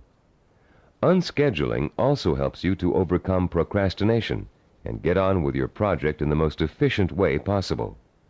Sometimes you know you're going to need so much time to complete a task that you won't even start it. You rationalize that you'll never find the time to finish it anyway. But often people overestimate how much time it really will take them to do something, and they don't realize that by Swiss cheesing, they can find the time to do it in an otherwise busy schedule. Turn to page 45 of your study guide and look at Form 8.1. You'll see a chart with the days of the week listed along the top row, and the hours in a day listed vertically along the left side. There are 7 days listed and 16 hours per day. The chart presumes that you get up at 6 o'clock in the morning and retire at 10 p.m., but you can easily change the numbers to correspond to your own daily hours. It's often a shock to look at a chart like this and realize how many hours you actually have available to you in a one-week period. Of course, many of those hours are taken up with the necessities of everyday life. Your first task in this exercise is to fill in all those hours that are occupied with travel, meals, work, meetings, regular recreational activities, and other commitments. Only fill in the time that absolutely must be devoted to activity. If you regularly watch television or read magazines for 3 hours every night, that doesn't qualify as a life necessity unless it's part of your job to do so. When you've finished, look at the boxes you haven't filled in. These represent your free time, time you have full control over and can devote to your own micro-projects. You may be amazed to find that you easily have 20 or 30 hours per week of free time to devote to your project. And if you include time that's spent commuting on a bus or train, the hours may add up to considerably more than that. Once you've ascertained when and where your free time occurs, you can begin allocating that time to your micro-projects. When the hour arrives to start working, remember William James' advice and do it now. Work uninterruptedly during that time, taking scheduled breaks only as necessary. And don't allow yourself to get sidetracked. Working uninterruptedly means learning to say no when people try to take you away from your work. If a friend calls up and asks you to go bowling while you're working, you must learn to refuse. Make a date to go some other night, but complete your working hours in the time you've allotted to them. Let your family know that you're serious about completing your tasks. Schedule time to enjoy being with them, and let them know that when you're working, you are not to be interrupted. After successfully completing each work session, fill in the blank hours on your chart with a special colored pen or pencil. Choose a name for your project and fill in the blanks with that name. It will soon become extremely rewarding for you to look at the chart and see the red or green boxes begin to take up considerable space on the page. More rewarding, you'll begin to see real progress in your effort to complete your micro-tasks. As you learn to devote uninterrupted time to your work, you'll find the time-quickening experience begin to occur more and more often, and you'll be less and less inclined to procrastinate. Soon your micro-projects will become as much a part of your life as eating and sleeping. And an excitement will take hold as you begin to realize that yes, you are working steadily toward your goal. And not only can you really do it, you are really doing it. Be careful not to overcommit yourself in terms of time spent on your project. Your goal is not to exhaust yourself. And beware of trying to go in too many directions at once. That can cause the kind of anxiety that will make you want to give up before you even get started. Concentrate on accomplishing one task at a time. That task will get done, and then you can start on the next, which will also get done, and so on. Keep in mind through all of this that your objective is not to punish yourself with work in every free hour you have during the week. Working towards a macro goal by accomplishing micro tasks should not be an unpleasant experience. By creating a healthy balance between work and recreation, you'll find yourself looking forward to those hours when you can devote yourself to pursuing the goal that will make life truly worthwhile for you. You'll reach a point where you wouldn't trade those hours for anything in the world. You've come a long way in this session. You've learned how to overcome the tendency to procrastinate, how to experience time quickening, and how to learn to value seasoning as inevitable in reaching any goal. We'd like to make one more suggestion to you before ending this session. Put up a sign at your desk, table, or other workspace. A sign in big, bold letters that you can see every time you look up. This sign should say, "Use time or lose time." Let it serve as a constant reminder that time marches on, whether you're working toward your goal or not. And every minute that you are devoting to your micro projects is bringing you just a little bit closer to achieving your life's ambition. In the next session, you'll find out how self-disciplined achievers master the skills and knowledge they need to make their vision a reality. And you'll learn to broaden your own new field of knowledge by overcoming your learning blocks and harnessing your built-in powers of intelligence and discipline. In this session, we're going to talk about how you can identify and learn the knowledge and skills you need to master in order to achieve your vision and purpose. As we've repeated throughout this Neuropsychology of Self-Discipline program, any goal worth achieving takes preparation and careful, patient work. As easy as running is, as natural as it seems, you wouldn't go out today and run a marathon without months of preparation, slowly working up to 3 miles a day, then 7, then 10, then 15, gradually working toward the 26-mile goal. You would start marathon conditioning with a careful program of nutrition, stretching exercises, reading, talking to other runners, and even a doctor's checkup. You'd determine what knowledge and skills you'd need to accomplish your goal of 26 miles, and you'd accumulate the knowledge and skills step by step until your goal was achieved. The goal of this session is to help you learn how to learn. Many of us were programmed years ago with the belief that there are certain things we just cannot learn.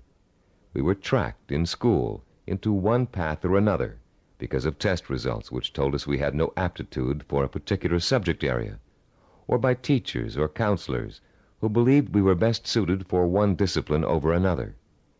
In some cases, the stereotype was as blatant as girls take home economics, boys take shop. In other cases, the grounds for tracking could have been racial or economic, or some other person's perception of our intelligence. In a now famous psychological study, new teachers in an elementary school were told that certain students in their classes were gifted and certain others were slow. In truth, there was no measurable difference in the student performance up till that time. But by the end of the following semester, the students labeled gifted were doing work above grade level, while the slow students were performing below. The only thing which had changed was the teacher's attitudes toward the children. Much of our response to learning has been based on what we've been told about our ability to learn. In this session, you'll learn how to break through the learning barrier and clear away the mental blocks that have you falsely entrapped in the belief that you can't learn certain difficult subject matter and skills. You'll learn how to learn all over again, this time recognizing that your potential is as unlimited as your imagination. You, like other self-disciplined achievers, will know how and when to acquire the essential knowledge and skills that will enable you to achieve your goals. In our research into human achievement, we found that the world's most persistent and successful people had developed a four-step approach to learning that ensured they would successfully acquire the knowledge they need to achieve their goals. The process is a simple one. Listen carefully as we go over its basic components. First, they're able to determine what new skills and knowledge they must learn in order to achieve their goals. Second, they call into play their belief in their ability to learn. They believe they can learn any subject or skill, no matter how difficult it might be. Third, they're patient. They understand that acquiring new knowledge and skills is often a slow, step-by-step process that requires systematic trial and effort. No matter how young or how old, the learner must go through the same progression of acquiring knowledge and skills. And fourth, they develop their own effective, personalized system for learning, a simple learning formula they can apply to any subject matter to efficiently and thoroughly master goal-relevant knowledge and skills. Let's delve into each of these steps in turn to see how they can be applied to your own learning efforts. The first step of a learning program to acquire a new skill can be approached much like the planning work we dealt with in Session 7. You can design a similar flow chart with an activity box labeled Start and a box labeled Finish. The intermediate steps are, of course, other activity boxes. Activities which must take place at the same time must appear one above the other. The activities that follow each other in chronological order are listed from left to right. The activity that comes first is to the left of the activity on the right. Any research you have to do, consultations you have to make, background materials you have to accumulate, all are entered on your flowchart in the proper activity boxes. Let's assume for a moment you're just about to begin your first year of college. Your ambition is to become a neurologist. You know that to get into medical school, you have to excel in college pre-medicine. The thought of taking 4 years of math, chemistry, and biology seems pretty intimidating, and becomes even more intimidating when you realize that you have to have almost a straight A average in those subjects to be even considered for medical school admission. The intimidation would quickly go away if you could develop a 4-year visual network plan that outlines specifically what you had to learn and in what order you would have to learn it, year by year. Then, upon viewing the completed network plan, look at it and develop the deep inner belief that you have it in yourself to master each of the subject matter areas. Let's work through a visual network plan for successfully completing college pre-med. Granted, most of you listening to this program won't want to become medical doctors, but this example is applicable to any situation in which new knowledge and skills must be learned. Turn to Diagram 9.1 on pages 48 and 49 of your study guide. I'll pause a few moments while you find Diagram 9.1.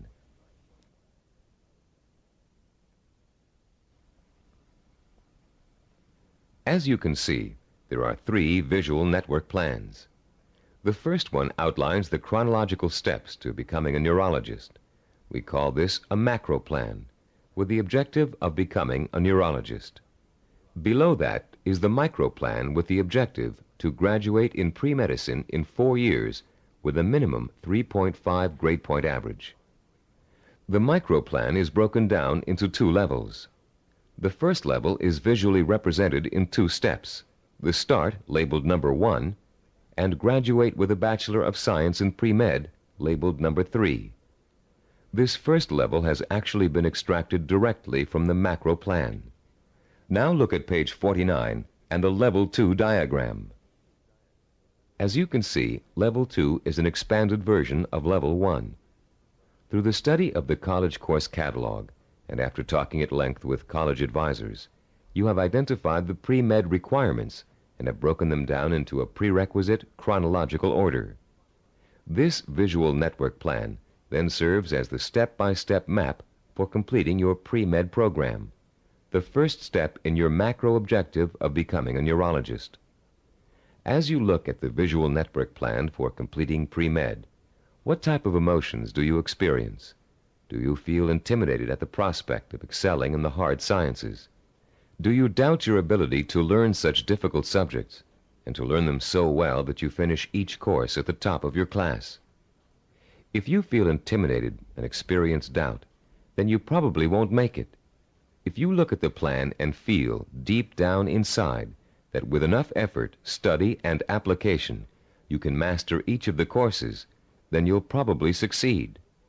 The difference, you see, is really not in ability or intelligence. Rather, it is an attitude, your belief in yourself. The belief in yourself as someone who is capable of learning is 90% of the learning hurdle. The other 10% is single-minded application mixed with ability. The belief in yourself as someone who has the ability to learn is the second step involved in the self-disciplined achiever's pursuit of goal-related knowledge and skills. Much of your own belief in yourself as someone who is capable of learning complex material may have been educated right out of you in school for a variety of reasons, some of which we explored at the beginning of this session. One major reason for this belief is a vicious cycle people get caught up in early in their learning experience. Take math, for example. Many people have learning blocks when it comes to math. They feel that they just don't have the aptitude to learn complex mathematical concepts. And they can prove this lack of ability to you from their grades and success in math classes. What most of these people lack is not the aptitude for math, but the application of self-discipline. Math requires progressive learning. You have to master one concept before you can go on to the next. If you miss a few steps in between, then it's really easy to get lost. And once you get lost, it's nearly impossible to catch up. To stay on top in math requires a daily effort of study. Most people who enter math because of their lack of self-discipline think that they can get by with a minimum of effort. Most of these people are intelligent. They can get by in most other courses by just coasting. They think they can do the same thing in math, but soon they get behind and can't catch up, and usually do poorly in the course. Then, after such an experience, they label themselves as poor in math. They carry this label with them throughout their lives. This label shades most of their decision-making when it comes to choosing courses of study and careers. Such people will avoid careers that require mathematical understanding because they think they don't have the aptitude. Actually, they probably had and have the aptitude, but not the attitude. Their life's potential was stunted by a false assumption. All they needed was someone to teach them the value and skill of self-disciplined application. Most of the people we studied in the creation of the Neuropsychology of Self-Discipline program were not extra intelligent, but they did have a firm belief in their ability to learn anything and everything. To them, 90% of their ability to learn was their belief in their ability to learn. If you examine your own positive role models, you'll probably discover that few of them test out at genius level on intelligence tests. Most people think that Albert Einstein, for example, was a mathematical genius, when in actuality he flunked his college entrance exams and was a poor student in mathematics. As a youngster, he envisioned himself one evening riding through space on a beam of light. In his imagination, he sensorially experienced the theory of relativity. He knew what it was, but he was not able to explain it to others in a language they could understand. The only language was mathematics. Driven by his vision, he forced himself to learn mathematics. For Einstein, it was a day-by-day struggle, but he finally developed enough mathematical knowledge to simply express his experience mathematically. Einstein's theory of relativity and its mathematical expression ushered in the age of nuclear energy. Another scientist, whom most people attribute genius, was the inventor of the laser, Dr. Theodore Myman. While at Stanford University, he flunked his Ph.D. oral exams and had to take them over again. Learning didn't come easy for him. It was a daily, step-by-step struggle. Baseball hitting great and cybervision role model for its baseball neuromuscular training video cassette, Rod Carew, didn't make his high school baseball team because his coach thought he wasn't a good enough hitter. Since then, through thousands of hours of practice, Carew has won 7 American League batting titles and is one of 13 players ever to get more than 3,000 career hits. The list goes on. Famous author, philosopher, and scholar Leon Uris flunked high school English 3 times. Malcolm Forbes, publisher of Forbes magazine, one of the most successful business publications in the world, did not make the staff of his college newspaper. The editor said he lacked the basic skills of reporting and editorial writing. Stephen DeVore, who founded Cybervision, speaks the Finnish language, considered by language experts to be the most difficult language for Western tongues to learn. Though he mastered this difficult language, he lays no claim to a superior intellect either. When I was 19, he told an interviewer, I was selected to go to Finland for 2 years of volunteer work. I had no foreign language ability at that time. In fact, I had nearly flunked out of high school French and Latin. So I thought of myself as having absolutely no ability to learn languages. With this negative attitude, DeVore entered an intensive language program for 2 months before he left for Finland. It was something like 16 hours a day with a group of 10 others. I finished last in the group, he recalls. DeVore went to Finland, where he spent 5 miserable months unable to communicate. I couldn't do anything. I was incredibly frustrated. I'd lose patience when people were talking. Then one day I went to the park, and in the park there was a man giving instructions to his dog in Finnish. The dog obviously understood him and was obeying all of his commands. I thought, this is ridiculous. I'm smarter than a dog. If a dog can understand Finnish, so can I. In the 2 months following this experience, DeVore became fluent in the Finnish language. He learned to speak Finnish so well that he served as a translator for American businessmen and their families traveling to Finland. Buoyed by the accomplishment of learning Finnish, DeVore returned home after 2 years and went back to college. Where before he had been a lackluster C student because he was convinced he couldn't learn, he received straight A's and academic scholarships for the rest of his college and graduate school years. Which proves another point about learning, success, and attitude. Once you have successfully learned a subject or skill, it bolsters your confidence in your ability to learn other skills. Once you've proven to yourself that a negative concept you had was wrong, you begin to realize that all of your negative concepts may be wrong. What you couldn't do in the past, you can now do. You can do it because finally you believe you can do it. Breaking the cycle of a negative attitude may not be easy, but once you do, you'll be far less inclined to get back into the cycle. That's why small steps and small accomplishments are so important in pursuing a macro goal. You may look at a map for becoming a neurologist and say, I'll never get through all those math courses. But if you get 1 A in algebra, you'll realize that you can. Another way of expressing this is that success in learning begets more success. Once you have successfully learned a subject or skill, it bolsters your confidence in your ability to learn other skills. Your past, in which you may have been labeled or labeled yourself as a non-learner, is precisely that, your past. It is not your present. It has little relation to what you are capable of accomplishing now. What has happened to many of us is that we have been conditioned into a negative feedback loop where learning is concerned. The step-by-step accumulation of new skills is the way to break this loop and replace it with a much more positive cycle.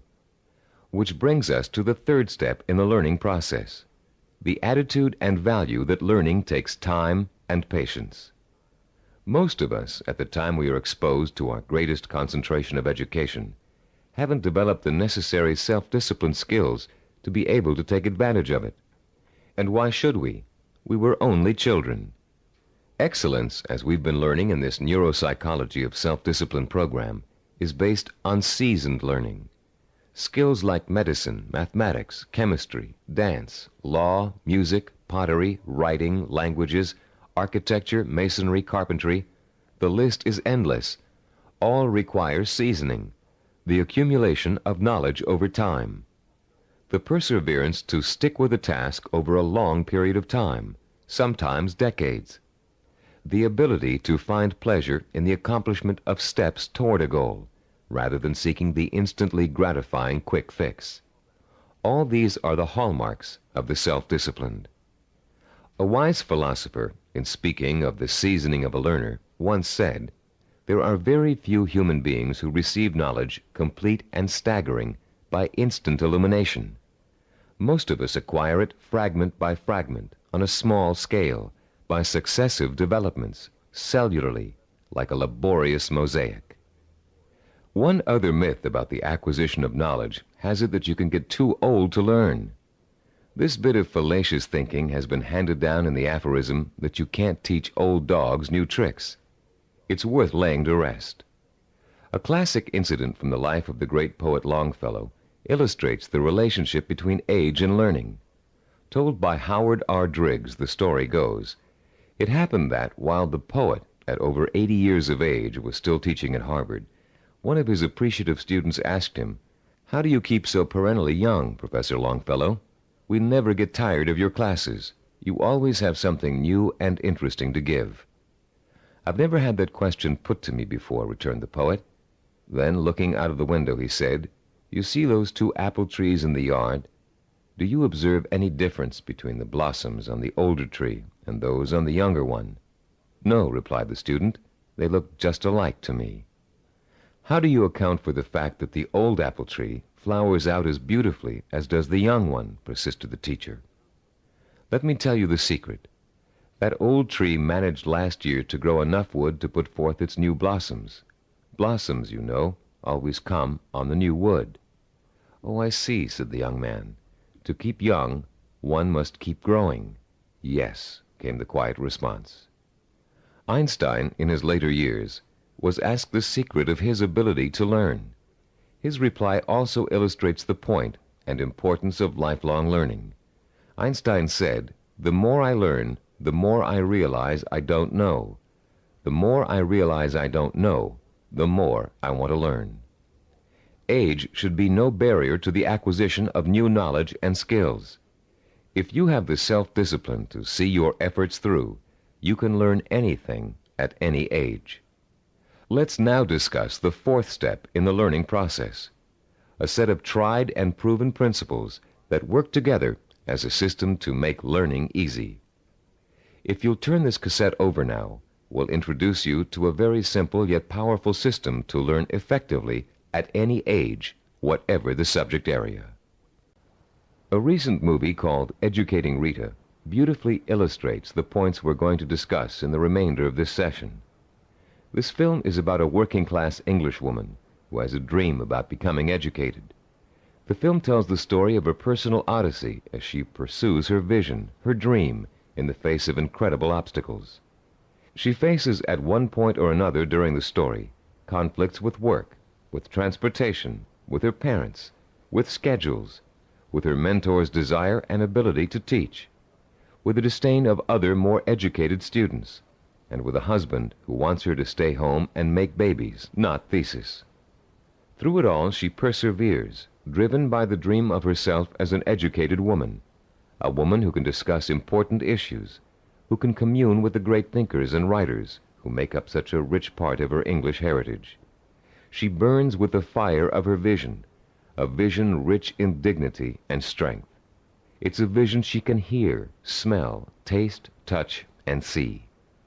The actress, Julie Waters, expresses her character's struggle to change, to improve, to better herself, with such credibility that you can see the woman, Rita, change before your very eyes. There was nothing abstract about Rita's quest for education. Each book she read, each class she took, each time she met with her advisor or participated in a class discussion, was a visible step toward the completion of her goal.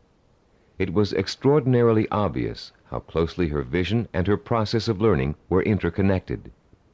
Sometimes that connection is less obvious. So that's what the remainder of this session will speak to: how to recognize the connection between learning and the successful achievement of your goals. Learning is not simply the rote memorization of useless facts, or even useful facts.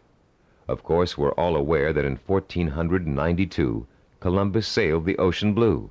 But what does that have to do with our vision? The same lack of relationship to vision is often true with our attempts to understand abstract principles, as in mathematics, chemistry, or physics. They are very difficult to learn and use if we cannot see the direct applications to our everyday lives, to the pursuit of our purpose and vision. We ask ourselves, how is this going to help me in achieving my vision? Cybervision founder Steve DeVore recalls signing up for a course in statistics when he was attending graduate school. He hadn't taken the prerequisite higher math courses, but had gotten permission from the instructor to take the course anyway. DeVore's instructor, however, issued a dire warning at the beginning. Without those prerequisite courses, DeVore stood a good chance of failing. But forewarned is forearmed, and DeVore found a way to overcome his lack of preparation. The first week of class, he found himself swamped with mathematical concepts that were abstract and confusing. The only way I could make sense out of what was going on, he says, was to take each abstract principle and make it concrete. Instead of talking about X's, Y's, and Z's, I made them into apples and oranges, and I ended up with the second highest grade in the class. I find this concreteness also ties into vision, DeVore continues. Whenever you have to learn something that seems beyond your grasp, remember your vision and why you have to learn it. Then it will seem real and vital, and you'll have an easier time dealing with it. Whatever you have to learn, no matter how abstract or detailed the information, if it's necessary for your vision, then you can embody that information with your vision. Then it becomes something real and vital. You can put a handle on it. You have a reference for it. You've been learning the importance of vision all throughout this program. The sensory-rich, detailed kind of vision you created in Session 6 and are continuing to create on a daily basis. Making those visions concrete, you'll recall, sometimes even involved putting clippings or photographs of a desired goal upon the wall. This kind of work to strengthen vision is also at the heart of learning. As I promised earlier, I'm about to introduce you to a powerfully effective, easy-to-learn method of learning that will carry you through the rest of your life. This four-part learning system is the application of certain principles that reveal themselves in the course of our research with self-disciplined achievers. Learning and applying these principles will enable you to approach any subject matter with confidence and thoroughly learn the material no matter how difficult it might be. We call this system mega-learning. We use the word mega to connote power. The power to achieve you acquire through the acquisition and application of knowledge. Let me quickly preview each of the 4 steps and then look at the process in greater detail. First, recognize the need to learn a principle. Second, relate the principle to your personal vision or goal. Third, internalize the principle by relating it to your own experience. And fourth, apply the principle in action. Let's examine each of these 4 steps in turn. First, recognize your need to learn new information and skills. You cannot reach your goal without getting an education first. This doesn't necessarily mean attending school. It means identifying the key skills and competencies that you must master if you are successfully going to reach your goal. Ask yourself, will I achieve my goal without this knowledge or skill? If your answer is no, then you have a strong motivation for learning. Your learning is now crucial, for without it, your road to achievement is blocked. Learning is a lot easier if you have a specific reason to learn. Once you recognize that you have a need to learn, you've taken the first step toward achieving your goal. Step 2 is simply asking yourself, how can I use this? How will it help me fulfill my vision? Imagine yourself achieving your goal and using the new knowledge and skills you are about to learn. See how each skill and bit of knowledge applies directly to your future success, no matter how unrelated or trivial it might seem to be in the beginning. This process is akin to putting a jigsaw puzzle together. You have a picture of what you want to achieve on the jigsaw box. Inside the box are hundreds of related but unrelated pieces of the puzzle. You put 2 pieces together. You pick up a 3rd piece. You toy with it, mentally turning it over, looking at its edges, its contours, its unique characteristics, looking at the ways it might fit into the whole picture. Then comes the aha moment. You see exactly where the new piece of puzzle fits, how the contours of the piece are shaped to fit the pieces already in place. And as you place the piece in the puzzle, you get an idea of what the larger picture will look like. Perhaps you refer back to the picture on the jigsaw box, which is analogous to the mental picture you have of the goal for which you're striving. The very act of studying the information and putting it in its proper place helps you bring the picture on the box to life. The third step in our learning process is internalizing the principle by relating it to your own experience. If you're learning about electrical waveforms and frequency, for example, think about the times you've thrown a pebble into a pond and seen ripples form on the water. The bigger the pebble and the harder you threw it, the bigger and faster the waves would be. In Newtonian physics, you can easily understand the law that states, for every action there is an equal and opposite reaction, by remembering how you stand up from a sitting position. Do you just shoot straight up, or do you have to first push your weight down on the chair to stand up? In order to stand up, you have to first push down. That's Newton's law in action. Every time you find an example from your own experience to illustrate a bit of knowledge you're trying to learn, you'll reinforce your understanding of that knowledge. And you'll remember it because it's anchored to something very personal. Every time you think of Newton's law, you'll picture yourself pushing off a chair to stand up. It works for just about any abstract theory you can think of. The fourth critical step in learning is the actual application of the principle you're trying to grasp.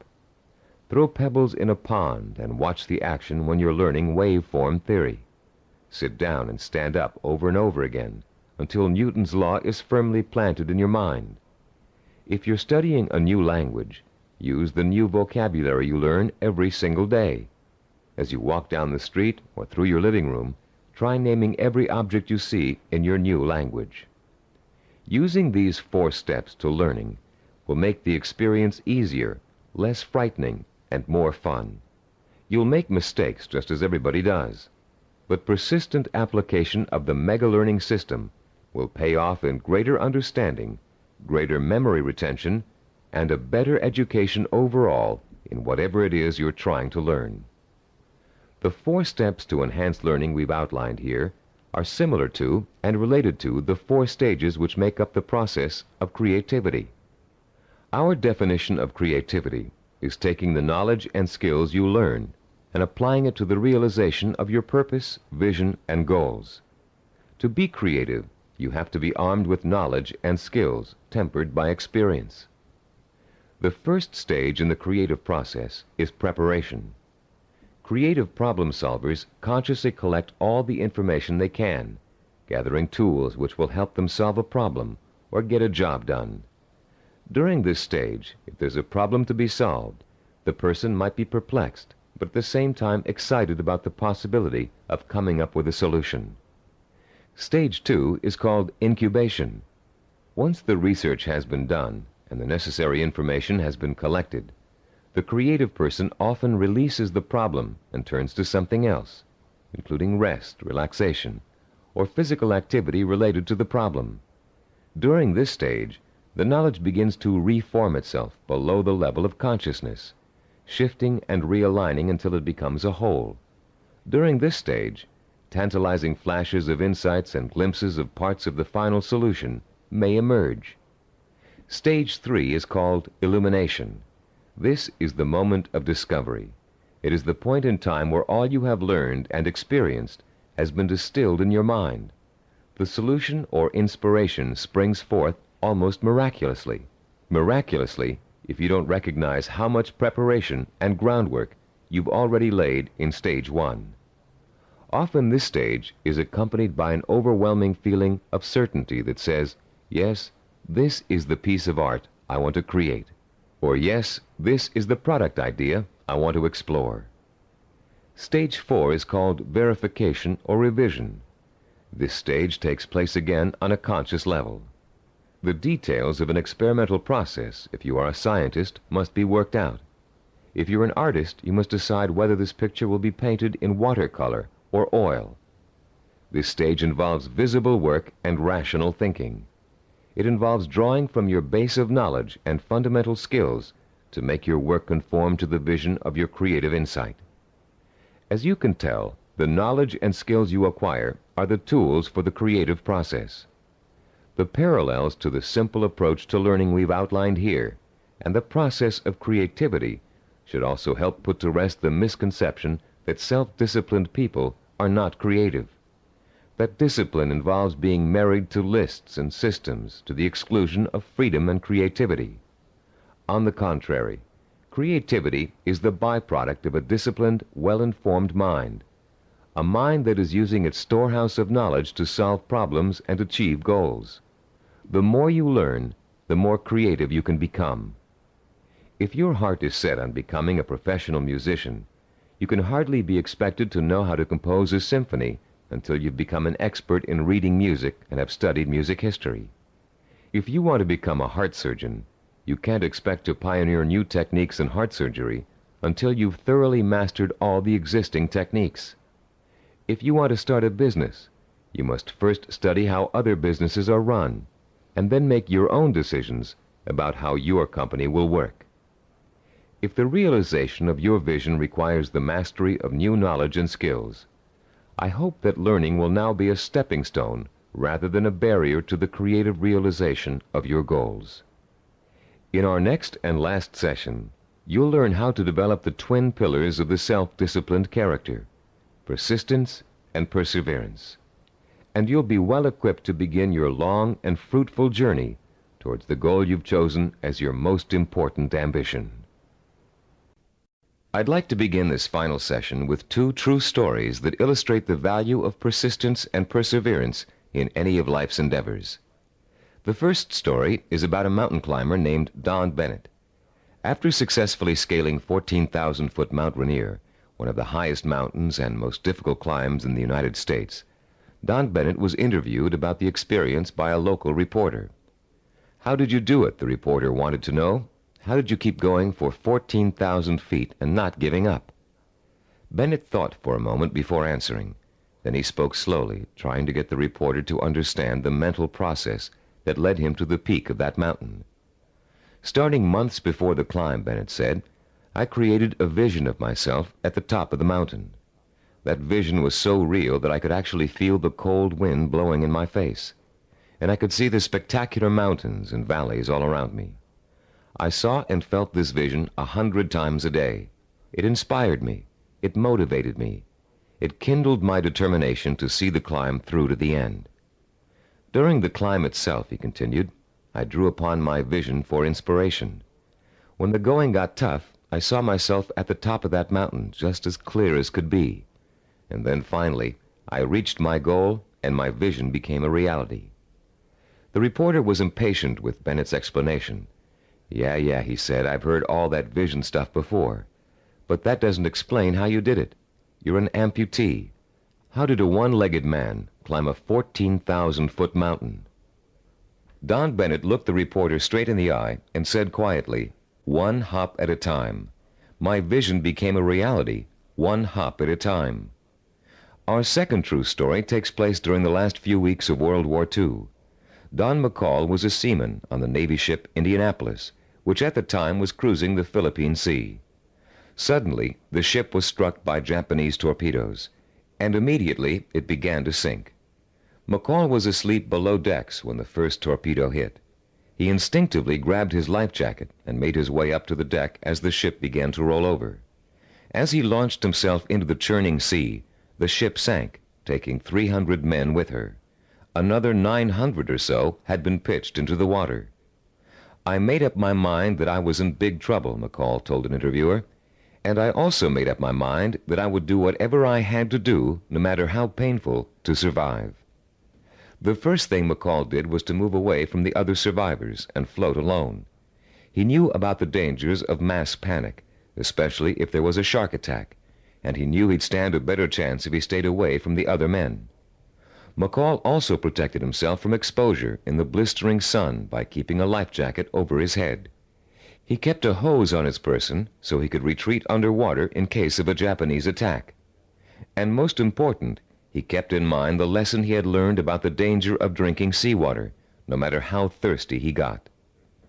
For days, McCall watched men succumbing to mass panic and hallucination. He watched them being torn apart by sharks, while he escaped attack by remaining perfectly still. He watched them drinking seawater and dying of dehydration, while he swallowed his own desire to drink. He watched them dying all around him, while he remained alive. 4 days later, a Navy patrol boat plucked an exhausted 90-pound McCall out of the sea. He had survived 4 days without food or drink in the blistering sun, in shark-infested waters. An incredible feat, and he had proved the power of self-discipline even in holding death at bay. Like mountain climber Don Bennett, McCall never lost sight of his vision, staying alive. He used all his knowledge and skill to make that vision come true. He resisted drinking seawater to get immediate gratification of his thirst, which would have killed him. And he found creative solutions to the problems of exposure to the sun and Japanese attack. Both Bennett and McCall used self-discipline to endure terrible physical hardship and achieve seemingly unachievable goals. Your own goal may not seem as urgent as theirs, but the principle of achieving it remains the same. Through vision, commitment, patience, and creative application of knowledge and skill, you can see your goal through to the end. But the ultimate key to your success is what this session is all about: persistence and perseverance. In this session, you're going to learn what persistence and perseverance are really all about. You'll be taught how to develop both of these critical qualities through the application of 5 simple principles. You'll find out how to turn problems and setbacks, even agonizing situations, into positive learning experiences that will actually bring you closer to the realization of your goal. And you'll understand the value of never giving up, no matter how tough the journey gets or how endless it seems. First, let's define the words persistence and perseverance. Is there a difference between the two? Yes, a subtle one. Persistence means never giving up.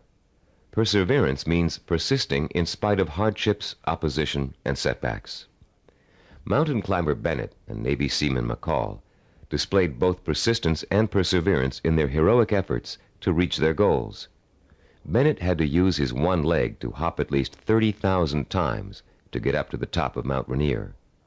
McCall had to stay calm and follow a life-saving plan while spending 4 days in shark-infested waters without any food or drink. These men reached their goals because they had already developed the qualities of persistence and perseverance. Now you are going to learn how to develop these qualities too. There are 5 crucial steps involved in learning how to develop into the kind of self-disciplined achiever who never quits and never loses sight of his or her goal. Listen carefully while I outline each one. The first step is to rekindle and refuel your vision and purpose every single day. Remind yourself daily of the rewards and benefits that await you when you successfully realize your goal. The emotion you draw from these constant reminders of why you're working so hard and giving up so many things will sustain your powers of persistence and perseverance. The second step is to firmly anchor the following attitude deep within your heart and mind. I can achieve anything I set my mind to. Nothing is impossible for me to achieve if I want it badly enough and am willing to pay the price for it. No matter how much hard work it takes, no matter how long it takes, no matter how difficult it is, I can and will achieve my goal. I will never forget that a journey of 1,000 miles begins with a single step. Step 3. Realize that obstacles are going to arise and setbacks are going to occur. Keep in mind that these difficulties are really opportunities to learn. Every obstacle that you overcome, every setback you bounce back from, strengthens your character and makes you smarter and stronger. Whatever you do, don't try to hide from or ignore problems. They never go away by themselves. Meeting challenges squarely and solving problems creatively is at the heart of self-discipline and at the heart of achievement. As Benjamin Franklin said, those things that hurt instruct. When your progress seems blocked, it means that it's time to increase your knowledge and look for creative solutions. This is the 4th step in developing persistence and perseverance. You may be doing the wrong things for the right reasons, and now is the time to find out. Start experimenting with taking different paths to your destination. But whatever you do, don't quit. Most people quit when things don't work out as they'd planned, or when they realize how much hard work they're going to have to do. Remember, a failure is someone who has not learned from his mistakes. Step 5. Turn your work into fun. Make what you have to do into something you want to do. Working towards a lifelong goal shouldn't feel like a sacrifice, because that goal is what you want more than anything in the world. If you follow these 5 steps faithfully, your long road to success will turn into an exciting journey of knowledge, discovery, challenge, and reward. And for as long as you feel you're making progress, even hard work and minor interferences won't shake you from your purpose. The real problem arises when a major setback occurs, especially if it's unforeseen. A seemingly insurmountable obstacle is often enough to make even the most determined achiever decide that the fight simply isn't worth it. Setbacks make people give up just at the point when they should not. How can you deal successfully with setbacks? How can you learn not to feel like a failure when it suddenly seems that all of your hard work may have been for nothing? There are 5 ways you can turn every setback you encounter into a learning experience, one that will leave you stronger and wiser and more determined than ever to keep working toward your goal. Listen carefully while I outline each one in turn. First, never try to ignore a problem or handicap. Deal with your problems directly. Don't avoid them or try to hide from them. If you want to start a business but can't find people to back you up financially, that doesn't give you the right to plunge into your project with no capital and a lot of ideas for spending money. If you want to become a doctor but don't have the grades to get into medical school, it won't help you to start applying to schools you know you can't get into. When you have a problem, study it from all angles and try to determine the best way to proceed. Which brings us to our second point. Don't blame other people for your setbacks, and don't chalk it up to bad luck. You make your own luck in this life, and you have to solve your own problems. Learn to tackle them head on, being as realistic as possible and as level-headed as possible. Mentors can often provide a great deal of help in a bad situation. Try acting as if you are your own mentor. What would he or she do in your situation? Or what has he or she already done to overcome an obstacle similar to yours? Third, continually strive to strengthen your qualities of self-discipline. Setbacks often occur because of weaknesses in certain areas. Try to turn those weaknesses into strengths. Be your own severest critic, but not your own worst enemy. Don't tell yourself, I failed. Tell yourself, I slipped, but I'm going to pick myself up and go on. Fourth, in almost every setback, there's a seed of opportunity, a silver lining, if you will. Find it and use it. You may find yourself taking a slightly different path to achieving your goal than you first imagined, but you'll get there just the same. Take the new path and see where it leads you. Following this philosophy helps take the emotional sting out of setbacks and is a good antidote for discouragement, and it's a healthier way to react to a bad situation than deciding to give up. Fifth, always remember that no matter how difficult a problem is, or how insurmountable it seems, there's always a solution. A problem is only really a problem if you think you can't solve it. If you take the attitude that every problem has a solution, and you approach your problem with an open and creative mind, you'll find that solution. A young woman we know named Carol Napier was faced with and managed to overcome the kind of setbacks that might make anybody want to give up. Her story is so inspiring that we'd like to end this session with her example of what it's like to be a self-disciplined achiever who never quits no matter what. At 26, Carol had a degree in marketing and a good job as a marketing assistant, with an eye to moving up in the company she worked for as soon as there was an opening for a higher position. Carol had diabetes, diagnosed when she was 12, but had always been able to keep it under control with insulin shots, and had always lived a perfectly normal, relatively healthy life. In the spring of Carol's 26th year, she began having trouble with her eyes. Doctors told her that her diabetes was causing her to slowly lose her eyesight. At first, Carol refused to believe it, but when she began having trouble driving, she realized the doctors were right, and she would have to re-evaluate her job and her purpose in life to deal with the problem of approaching blindness. But before Carol could come up with a solution to that problem, her kidneys also began to fail. Ultimately, she needed a kidney transplant, which was done successfully when she turned 27. Everything seemed to be going fine when a sudden episode of insulin shock left Carol paralyzed from the waist down. Carol recalls wanting to quit then and there. At that point, I just wanted to go to sleep and never wake up. The depression got so bad that I realized I couldn't go on this way. I only had one choice, and that was to get myself out of this. Slowly, Carol regained her strength, learning to walk again with the aid of physical therapy. She rewarded herself for her progress by making a trip across the country alone to visit her parents for Thanksgiving, a trip friends tried to dissuade her from taking, but which proved to Carol that she could still make it on her own. Today, Carol is attending college, studying for a master's degree in rehabilitative education. She has decided to spend the rest of her life helping people face and overcome problems like hers. She is completely blind and still walks with a cane, but that has not stopped her from pursuing a goal many healthy people would find difficult to achieve.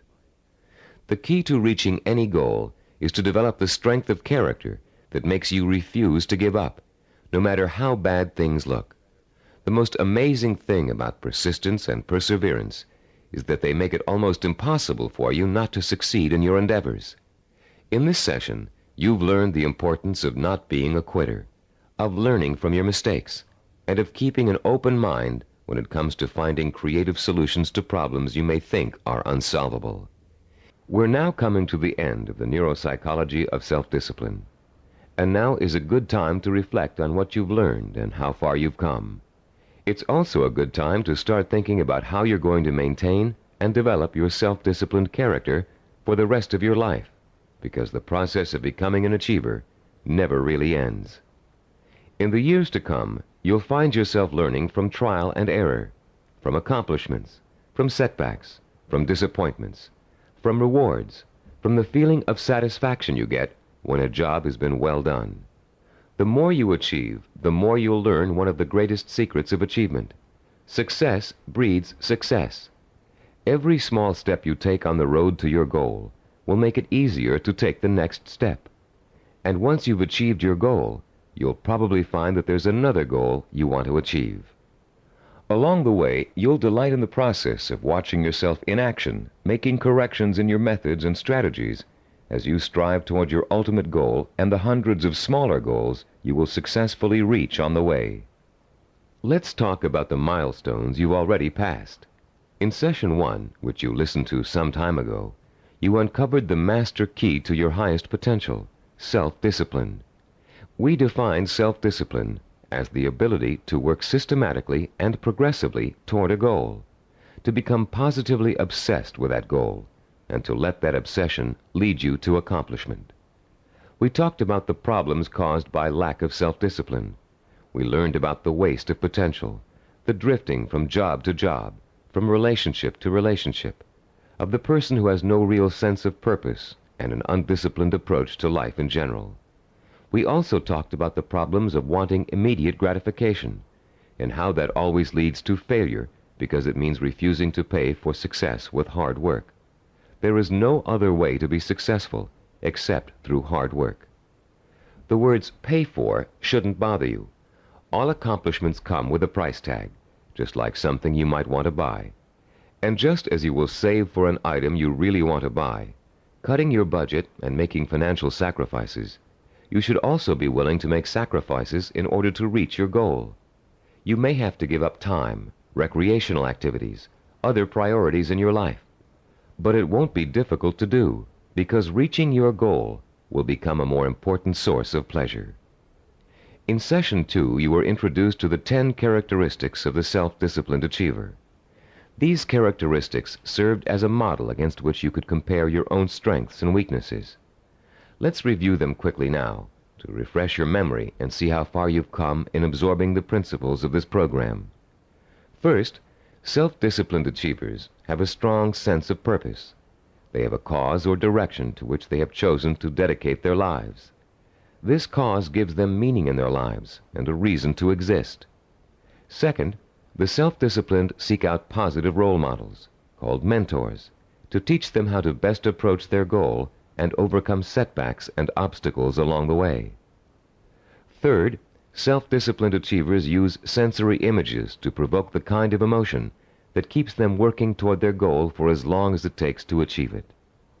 Fourth, those possessing an iron will dwell on the fulfillment of their vision rather than on fear and failure. They have a positive attitude toward themselves and their goal and refuse to let setbacks get them down. Fifth, the self-disciplined achiever has a deep-rooted belief in his or her ability to achieve. This "I know I can do it" attitude is nurtured by their study of mentors and their realization that the only thing that stands between themselves and their goals is hard work and self-discipline. Sixth, self-disciplined achievers have the ability to plan and organize. They know that a goal can never successfully be reached in a haphazard way. They understand that they must map out a blueprint for success if they are ever to realize their highest ambitions.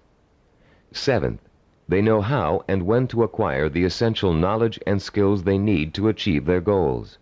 This comes from the planning and organization work they did earlier. Eighth, self-disciplined achievers have patience. They understand the concept of seasoning and its importance in reaching any goal. Time does not frighten them. Ninth, people who achieve their goals do so through persistence and perseverance. They are stubborn in their efforts to achieve, and they never give up. 10th, self-disciplined achievers have a mature attitude toward pleasure. Rather than seeking any diversion that will temporarily make them feel better, they take the most pleasure in doing the work that will help them achieve their goal. How many of these 10 characteristics did you remember? We suggest you play Session 2 over and over again until you can recall every one of them without prompting. Making these qualities a part of your own personality is what acquiring self-discipline is all about. And the more you listen to them, the more you think about them, the more they will become a part of your own life. In Session 3, we delved deeply into the scientific basis for this program.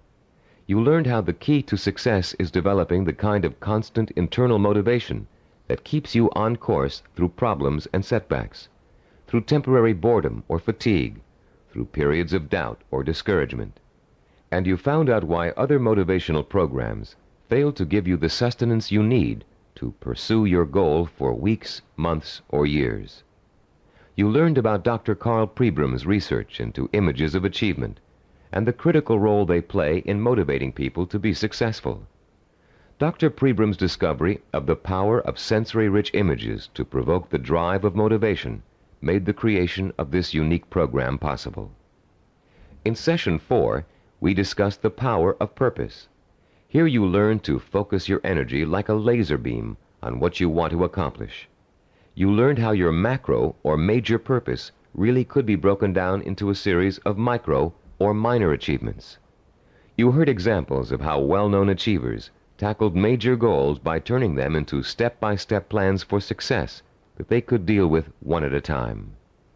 In the same session, you participated in a fascinating exercise that let you pinpoint, perhaps for the first time, what your most important goal in life really is.